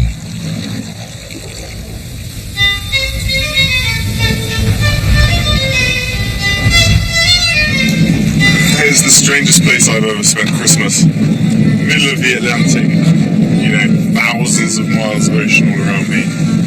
And it was far from home and family and friends as I could be. Unfortunately, with our electrics all down, the one thing we do still have is a little special charger for the phone. So that's sucking up the sun's rays, unlike our solar cells, or hopefully, well, we'll find out later. Anyway, so it's the Christmas call, and I'm longing to call home, but I will admit that I'm a bit nervous. I hope I don't get kind of emotional. I can't really explain my emotions on here. They just sort of happen. You see, I feel fine now, and I'm a grown man. Grown men don't cry, so hopefully I won't. Hi, Mum. Merry Christmas. How are you? No, I'm gonna go and open them in a minute. Okay. I love you.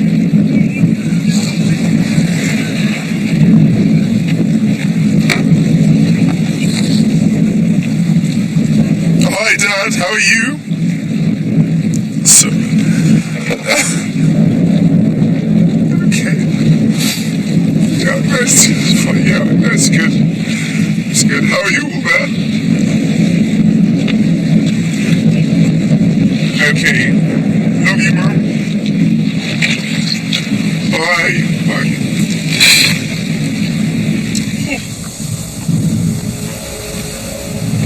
Thousands of miles from their loved ones and tormented by thirst, Ben and James try their best to celebrate Christmas, but they're in a fragile state. Hooray! Christmas, James. Yeah, man. Christmas. That's Christmassy as Scrooge. this is our Christmas. How long can we have to sit here and just sit and be? James has allowed them a 2-hour break from rowing to mark the occasion. I never thought on Christmas Day we have water as my highest wish on the list. Oh, James, man. Rowing like a duck. In 72 hours. All you have to do, put it in water. What have we got? None of water. Ben calls his girlfriend, Marina. Hello. Happy Christmas, darling. I just tried calling you.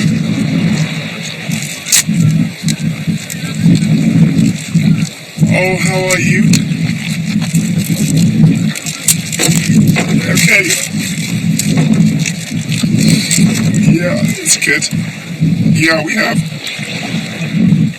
I didn't expect the phone call on Christmas Day, and I just thought, oh my God, what's wrong? And it was when they didn't have any water, and Ben just, which is very rare for Ben, you know, he just said, I can't go on. So depressing, and I did my best to keep his hopes up, and I think they were slightly delirious from lack of water. Then it's James's turn to call his wife, Bev. How's the little soldier? He just sounded little out in the middle of the ocean. He sounded sort of small and tiny and helpless, and that's not a side of James you ever see. And to hear him cry so often, I mean, he's cried on most of the phone calls, sobbed. That's unheard of.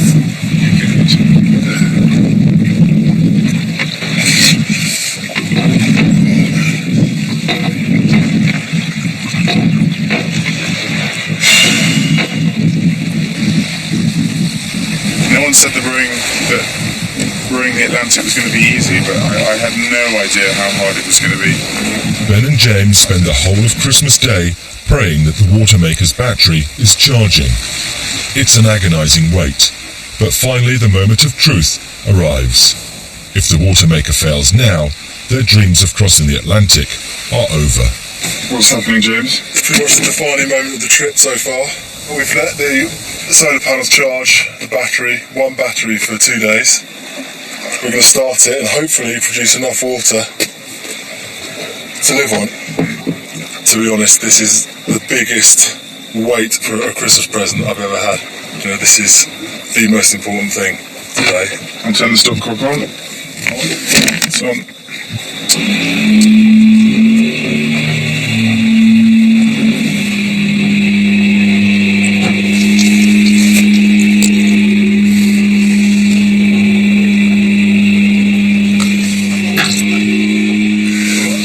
Christmas Day, there's really only one thing you can do to celebrate, and let's just go. We have water! Water! We have water!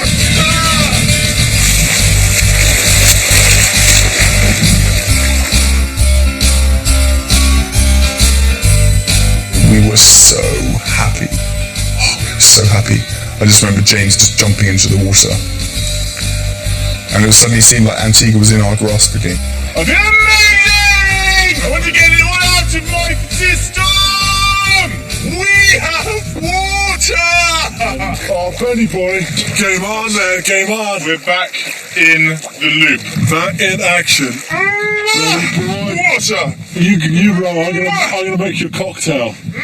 Water cocktail. Can it please come with some water? Yes. With a little drop of water, and then a little drop of water on that, and topped off with an ice cube that we can't possibly have. No. Oh, James, I'm so happy. Yeah. That's the best Christmas present I've ever had. Oh, Ben, man. That's so nice. Stress relief. That's the best Christmas present ever. Despite all the festive cheer, James still has his eye on the prize. It may be Christmas Day, but that's no excuse for not rowing. Okay, I'm so happy. Back on your seat. Look at you, slave driver. Wait, you want to get to Antigua? I'm so happy. I'm so happy. I'm so happy. We're winning the race, though. Water, water, water, Water, water, water. With their thirsts well and truly quenched, the race begins again, in earnest.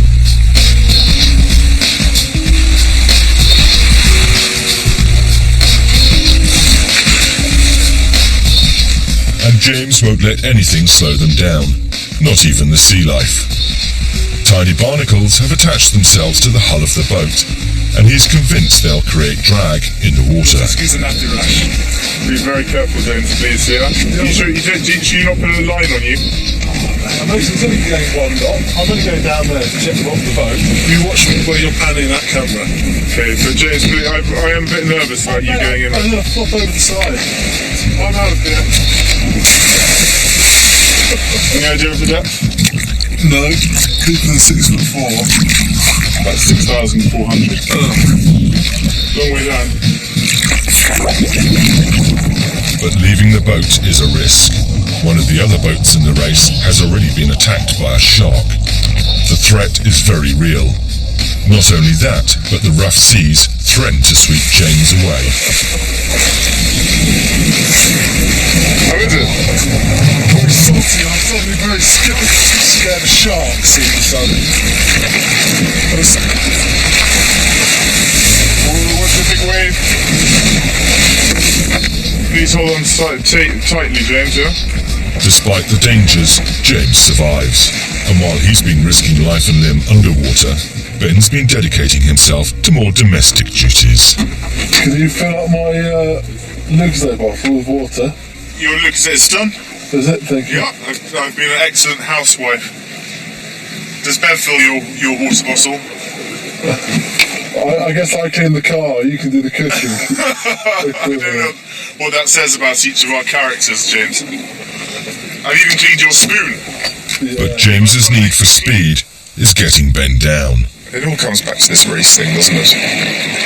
Which is kind of doing my head in more than ever. But, you know, we're racing. I just want to cross. We were called up by the race organisers yesterday to say that when Sula, the support yacht, visited us a few days ago, she took a picture and saw that we were drying a pair of pants from one of the mast, the running lights or something, and we were told that could increase our speed and to remove them at once. Hello? A pair of pants? How do you dry stuff? Apparently they were acting like a sail. You know, all this is just building. And I just want to hug.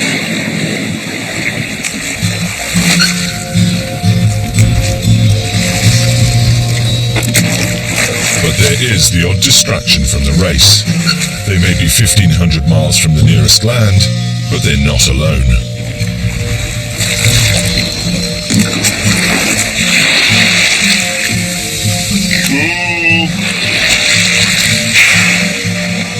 They're sharing the same course as a whale.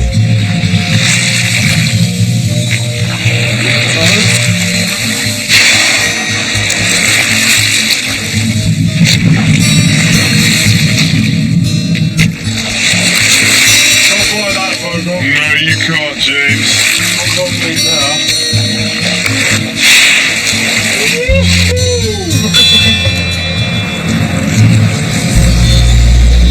There's loads around. Here it is coming underneath. See it? Look, James. See the blue? It's coming underneath us. Look at it. Oh my god, look at the size of it. Whoa, man! Whoa! Look at him! That is an enormous whale. Kind of swept like a sort of torpedo or submarine underneath us, way bigger than we are, and just swept underneath, which was, it was magical, I have to say. It wasn't scary, because it could have easily tipped us. It was much bigger than us. I'd just say it was just an amazing sight. But the happiness is short-lived. The winds turn against them yet again and stop them dead in their tracks. No matter how hard they row, they just can't make any progress. But not all the race competitors are experiencing the same conditions, and while Ben and James stand still, the others are catching up. So you've been enjoying it, James? I'm not enjoying it. I'm not enjoying it today, no. I'm not at all. I'll get on with it. You can't do anything that yourself, really. Like, if it's windy like this, you just can't really move into it, and then not everyone has the same conditions, which really annoys me. When the weather was against us, it just drove him utterly crazy. If we could, because he's from a world of sport where most things are controllable. As long as you are the fittest man in the world, you are one of the best rowers. Given that calm water in that boat, you can do it. We've worked really hard to get in a good position at the front, and now you get this. And it happened last time we got to the front, and then we got bad wind again. But it's nice to get on top of you after a while. And it's going down a bit today. The Olympics, if it gets windy, they stop it. If it's unfair, they stop it. Whereas for us, I can get over the fact that if we had bad winds, someone else 200 miles north had great wind and took 100 miles off us in a day. And I mean, that's clearly not fair. Everyone should have to stop at the same time. There's all these things that I couldn't get my head around. Stupid idea was this. Hate me. I do hate you right now. I hate everybody right now. Full of hate. Started ranting like a madman, throwing oars around, screaming, rowing just like a man possessed. It was incredible. And I did have to kind of hide myself in the cabin and just kind of steer clear of him, because I knew that he was ready to just absolutely blow. He has sort of been struggling a bit, to say the least, which kind of means that the other person on the boat ends up suffering a bit as well. Get me to Antigua, please. Okay. I'd been in the cabin and I had been a bit upset, quite upset. I had been crying, in fact. But I was so upset I just thought I had to admit to him, or just I wanted him to know that I was feeling down. So I said, listen, James, I'm having a really, really low day. And he was like, okay. So I got onto the oars and rowed my session, and about halfway through he said, Ben, can I ask you a question? He said, do you really care about this race? Because you're not sweating, and I just don't think you're putting any effort into it. And I was just incredulous. It's just like, I just told him I'm having a really low day and I'm really rowing hard here, and you're asking why I'm not sweating. At times, some things that were meant to be quite sensitive and helpful came across really badly. Combined with Ben, who is probably a bit sensitive, I would say. He's had things his own way quite a lot in his life, and doesn't particularly like being told what to do or people being a bit straight with him. So it took him a while to realise that I was just saying what I thought rather than being vindictive or nasty. I'm sure there were things that annoyed him about me, and there were definitely things that got to me. Ben still didn't really mind whether we won or lost for a lot of the race, but he wanted to get there as quick as possible. So effectively that amounts to the same thing, and I tried especially to use his motivation to get there quickly to push us hard. As Ben becomes more resigned to the idea of racing, his morale begins to lift. And for once, the weather starts to lend them a helping hand. Good wind today then, Ben? Oh, this is what we've been waiting for. All those days of longing for the so-called northeasterlies and easterlies, and finally it's here. So there's quite a swell actually, and finally we're actually making like really good headway. When I say really good, how many miles did we do? But you're being knocked all over the place. How many miles was it yesterday? 80? Yeah. 80 miles. I mean, there's been whole weeks when we haven't done that. The strong tailwind and the big waves push them ever faster. It feels like we're going to do it. which is amazing. It's the first few days when James and I are really starting to enjoy it and realising, that we can do this and we can do it well. Oh, there we go. What speed's that, James? 5 knots. 5 knots! Now, I don't like to count my chickens before they're hatched, but I have to say today is a very good day. I have a big smile on my face for the first time. But the strong winds get stronger, and the big waves get bigger. Ben and James are about to face the biggest challenge of the trip. Little did they know that their very lives hung in the balance. It was a rough night, but a very fast night for us. We'd been blown in the right direction, but there were big waves. I was in the cabin, and Ben was rowing, and it just as he sort of did the first day shift, sort of 7, 8 o'clock in the morning. I just looked up and just saw this enormous wave. I thought the end of the world had come. The next thing I know, I just feel it here and feel a crash at the same time.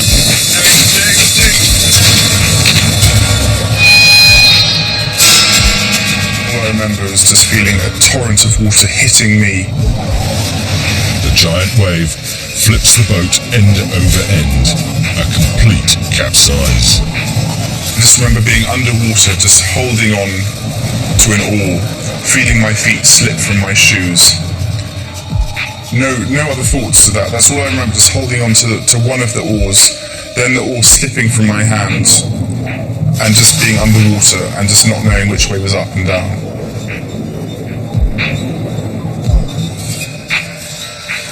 I kind of wake up with my face pressed against the skylight of the cabin, and I could hear loads of water coming in through the door. I burst out of the water. And there was a boat capsized, a black hull, just sticking out of the water. All I was thinking about was, where the hell is James? Why is he not up yet? Why is he not out of the cabin? And I'm disorientated. My first thing is, oh my god, the boat's broken. There I was, 700 miles from anywhere, in an enormous ocean, 25-foot waves, 100 feet away from a boat upturned. And I just went into shock there and then. I remember stumbling out to try and look for Ben, because I realised we'd been upside down, didn't know where he was, and I come out on deck, and all the stuff that's sat on our deck, water bottles, thermos flasks, our big water tank, all that was in the sea just drifting away, and no sign of Ben. And I was like, I grabbed the throwing line, I'm shouting for him. I just saw James's face peering over, looking around, just like a rabbit, and I just said, I'm here. I just remember that. Just, I'm here. Now the cabin is underwater. All the stuff's outside. It's been swept overboard. Very scary, and Ben's very shaken. Because he was so normal about, okay, so we flipped, and we've lost lots of equipment, and we're going to be out of communications till we get to Antigua. It was, don't care, come on, let's get rowing so we don't lose our position. And, that's amazing that he was able to do that, because I was in serious shock. They managed to make one call to a friend to inform him of their desperate plight. And Ben shouts from the other end, don't tell our families, we'll tell them. And then the phone stops working.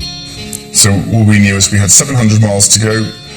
We had very few electrics working, no GPS working. Little did they know, this desperate news had already reached their families. And I genuinely know what it means now when they say your heart sinks. It was a terrifying moment of, oh my God. My main worry was that the power had gone and that their desalinator wasn't going to work if they hadn't got any power. But we just didn't hear from them. We were worried that the support yachts are miles away. We're a long way from a shipping lane. At least we couldn't get hit by a ship, which is good, but we also couldn't get rescued by ones. In most scenarios, if it all gets too much or if things happen, then you call up and someone can come and rescue you and get you. But there was no way of doing that. While I thought the end of the world had come, and that was it, and the race was over, and I just wanted to get home, and I wanted to be as far from that ocean as possible.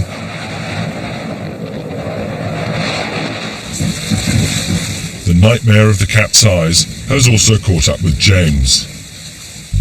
His wife Bev gave him 2 letters for the journey, one for Christmas and one for a moment when things hit rock bottom. I said to him, this is going in an envelope, you only open it when you're at your very, very, very lowest ebb. This has to be the moment when you want to get off that boat and go home, right in the middle of the race. Got a letter from Bev, a low point letter. So I've at the lowest point. I've been through some pretty dark points since we've started this, and I think today I'm going to make it. The films that team must be feeling pretty desperate. It's hardly surprising given what an amazing adventure you have embarked on and how many people failed to complete it. The most important thing is that you finish the race. I've always said that it is irrelevant whether you win or not. I know how much you would like to, but I hope it just isn't driven you mad just finishing it.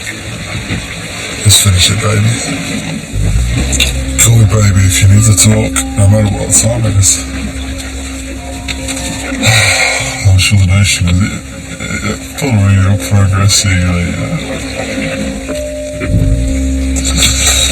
I'm making everybody proud to get your sexy ass to Antigua. I'm waiting for it.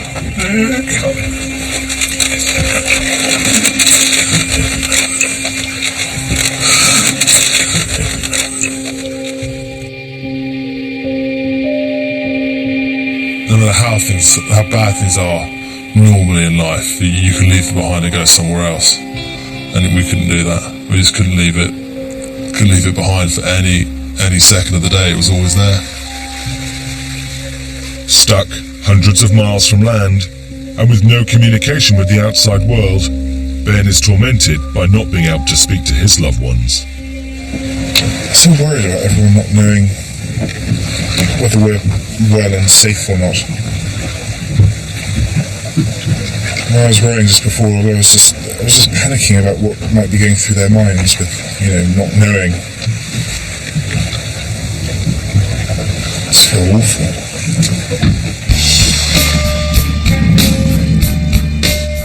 For Ben and James, their journey across the Atlantic is proving far tougher than they could have imagined.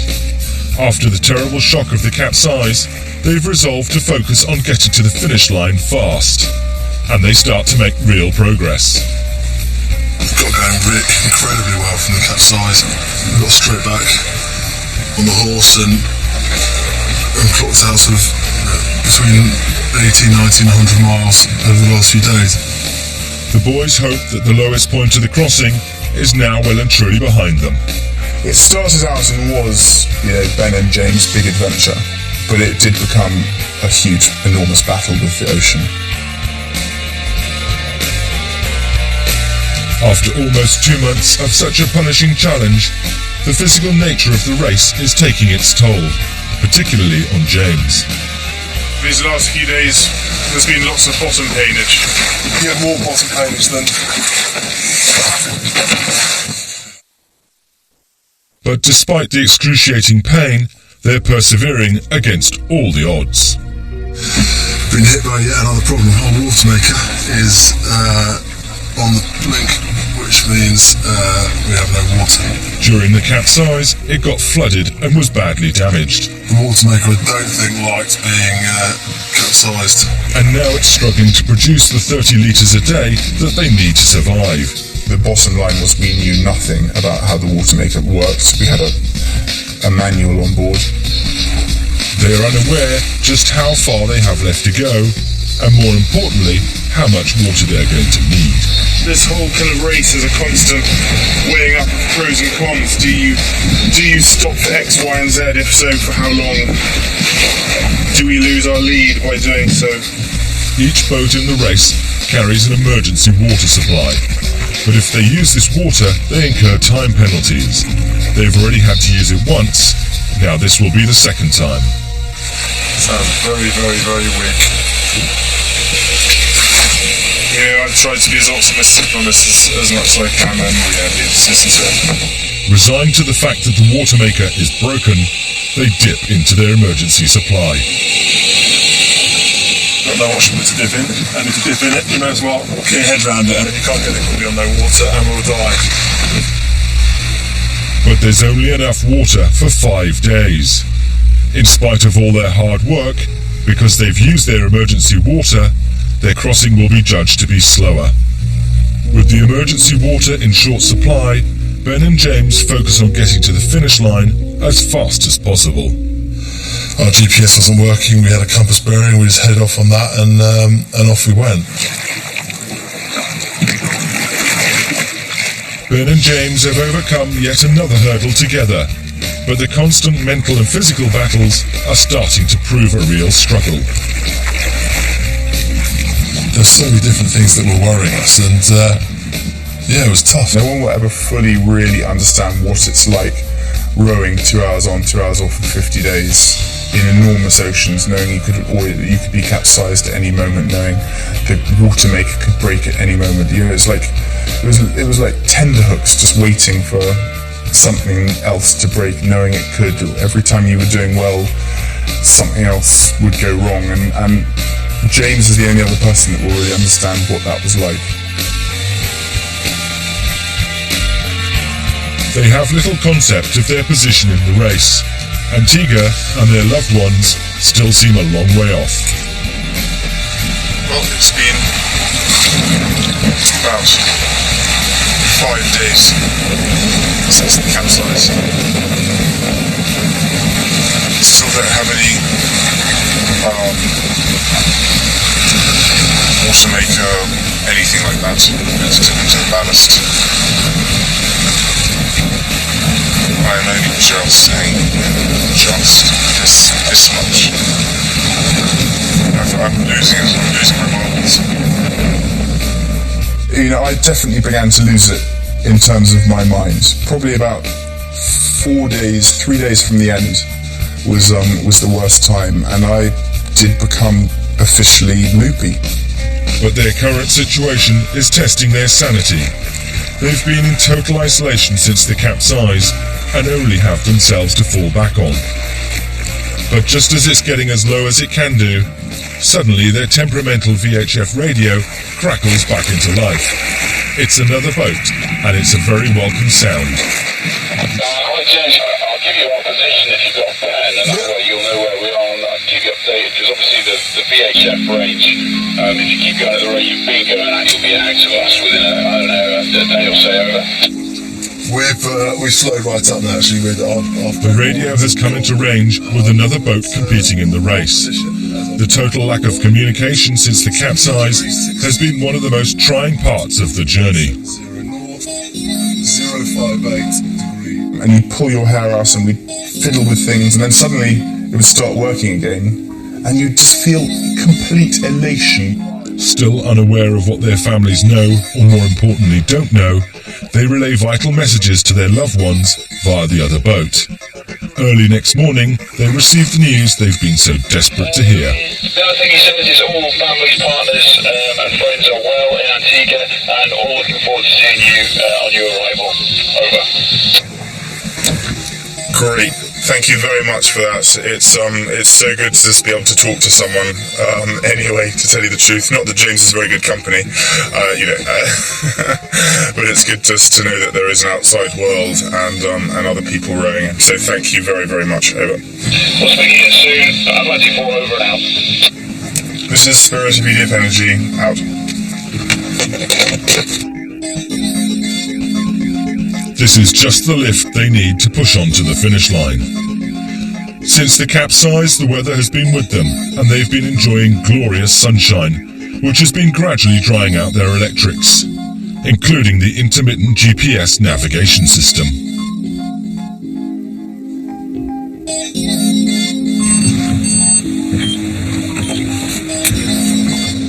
Now, I am going to show you something rather exciting. Alright, move over to here. This is our little control panel. That is our GPS, which is up working again. That, is our speed. You can tell James is on because it's always over 3. And that is the distance to go. 45.7 miles. That is Antigua, and that little bit is our boat. Just look at how close it is. With just 45 miles to Antigua, Ben and James are only 14 hours away from their families. But it's clear that the 2 months at sea have had a serious physical effect on James. You could see the pain in his eyes, because when I was lying in the cabin I could just see, and he'd wince with every one, and occasionally he'd just throw the oars down, and you could just hear the frustration. Stupid idea, isn't it? And I suppose to see such a strong person go from that strength to the weakness that I could see was it was really worrying, yeah. One of the safety courses we went on, they said you're not a survivor until you're home. I was feeling pretty ill and had no energy, and then I think my body, which was probably just being held together by my mind, when my mind had said, oh, you're home, it just totally collapsed. No, we see the veins starting to come up in my legs, things that have never been there before. It's definitely starting to get skinny. With only 6 hours to go, James rests his body whilst Ben rows to the finish line. What we have to do is when we get 25 miles from the finish line, which is Cape Shirley Lighthouse, we give them a call on the VHF radio, and they will then send an Iridium phone message to the Antiguan Coast Guard and to a representative of Woodvale, who'll come to check us in as such, stopwatch the finish line. Stopwatch has been going for a long time, and escort us into harbour, and that's into English Harbour, and that's where we'll see our families and girlfriends and wives, and I'm just dreaming of fresh. That's the one thing I'm really longing for: fresh, clean sheets and a bed to lie on. You'd think what we've been hit by this trip, we've had all the storms. They got in the lead. Had more storms, lost our lead. Then the battery power went. Then the water maker broke for the first time. Then the GPS broke. Then we capsized. And now the water maker's broken again. Despite all these obstacles, as the sun sets on their final hours at sea, they are alive and well, just about in one piece, and heading for dry land. It's amazing for like the last 7 weeks. Every time I've been on my night shifts, I've always rowed under a constellation of stars, which I think is supposed to be a frying pan. But from the way I look at it, it looks like a question mark. It really does. Complete question mark. And last night was the first night it wasn't there. Isn't that amazing?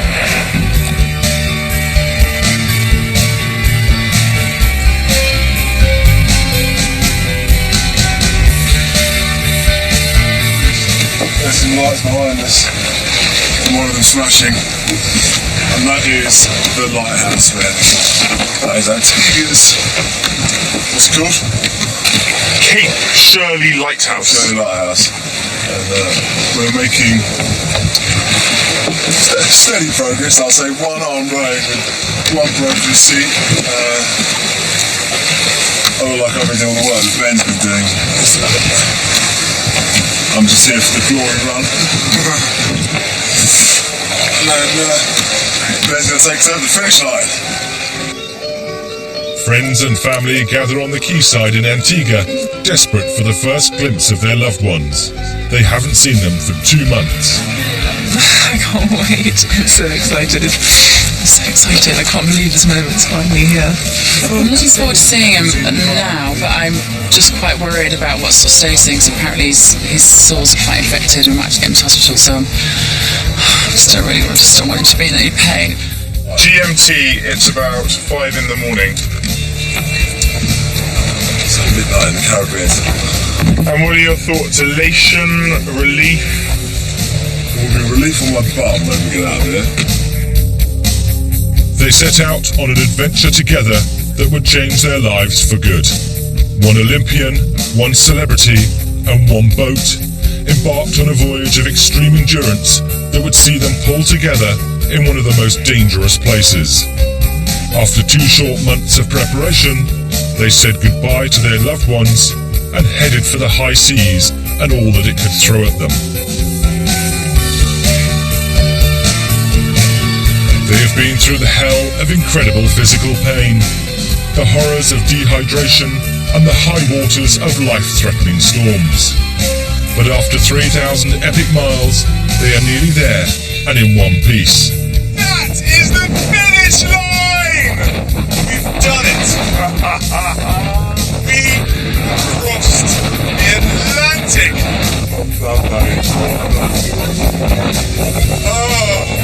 Through the darkness of the morning of their 50th day, their friends and loved ones get the first glimpse of the two heroic adventurers.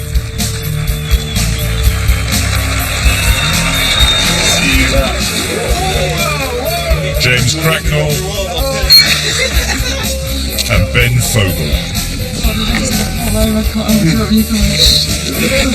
Well done.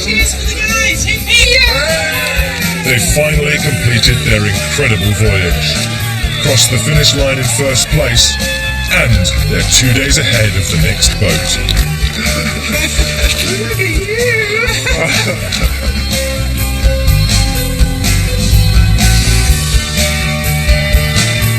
Steady back. Clever boy.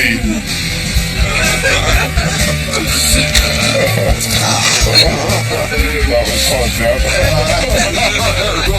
Don't let me do anything like that again. We're not gonna let you do anything. Thank you. Good job, man. That was amazing, amazing. We saved each other's lives, basically, though.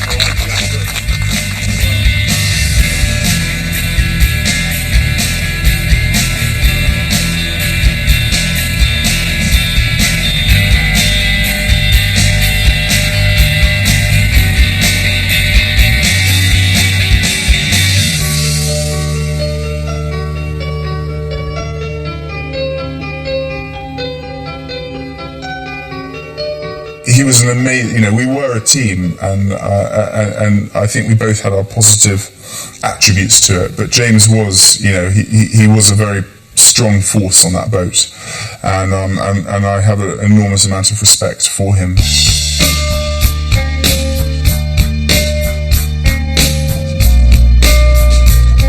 What I found motivating was that he never ever once didn't do a shift, didn't get up early to do his shift. There were times I was the one who was late out of bed to get to the oars. He was never late. He was everything that I challenged him with, he rose to. I wouldn't be here now in the time that we had done it in had it not been for James and his his motivation is amazing. But he pushed up, but you see the state of him now, he's totally broken down, and with someone, even if they're don't really want to race that much, he still did it, and I was motivated by him all the way through because of that. It's difficult to explain what rowing the Atlantic feels like. It's I suppose in the same breath it was incredible and horrid, if that's possible. People at the start who were kind of rowers that not that I knew particularly well, but you see around, they were sort of saying, what are you doing? He's not going to make it. He's not tough enough for something like this. And I think they underestimate what's within him, and I saw it a couple of times in the build-up. He says, I'm not an athlete, I'm not competitive, and I said to him, you are. I've been around that sport today. You've got a really good athletic basis there. The biggest difference between us was the fact that he was racing it and I was just crossing it, and that that was hard for him. I hope that what's come out of it is that he'll back himself in other situations, because he performs. I've rowed the Olympics with people that are supposed to be really tough guys, and he's up there with them, definitely.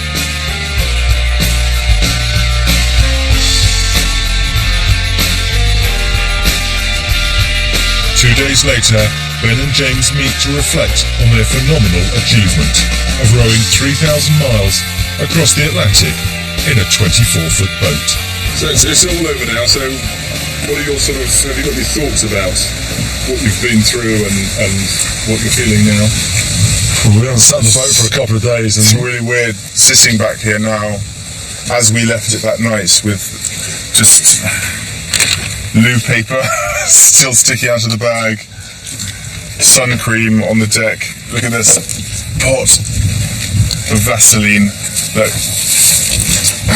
Raisins that are rehydrated. Our last night's snack bag is here with the pink biscuit biltong that we never used to eat, and all the energy bars and the foam padding for our possums. It's really weird. It's slightly surreal, isn't it? The thought of getting back in that cabin. Just unbelievable. And the cabin is just putrid. We just went to stuck our heads in it. Stinks. Smell it from here. You've seen more of me in my emotions and my personality and my highs and my lows than anyone. And the same with you. It's just totally exposed, because it just leaves you no option but to bear yourself physically and emotionally to everyone around you. It's an incredible experience in that respect. And you're right, in that respect I wouldn't change it, and I would recommend that sort of level of soul searching that we had, but for that long and in these conditions, it's tough to say yes. I'd love to do that again. But after having gone through what we have gone through, well, it's going to be very difficult to get me down about anything, or for me to feel I can't do anything. Because after you've rode the Atlantic, for goodness sake, what is there you can't do? The things that you think maybe you couldn't do before, that under real pressure you can do. So that's a really good thing. And also I learned about the human body, that it will keep going and keep going and keep going, and it's your mind that will let you down before your body. And as a sportsman, that's always a good thing to be reminded of. If you before the start, if you'd lined up all the things that had gone wrong, I thought there's no way we're going to get there. So I guess sitting back here now, you think even more impressed and proud that we sort of managed to carry on, and pride and sheer stubbornness got us through, I think. The Fogel Cracknell team did it. I enjoyed every bits of it. We've done it! We have crossed the Atlantic! Good job, man. That was amazing.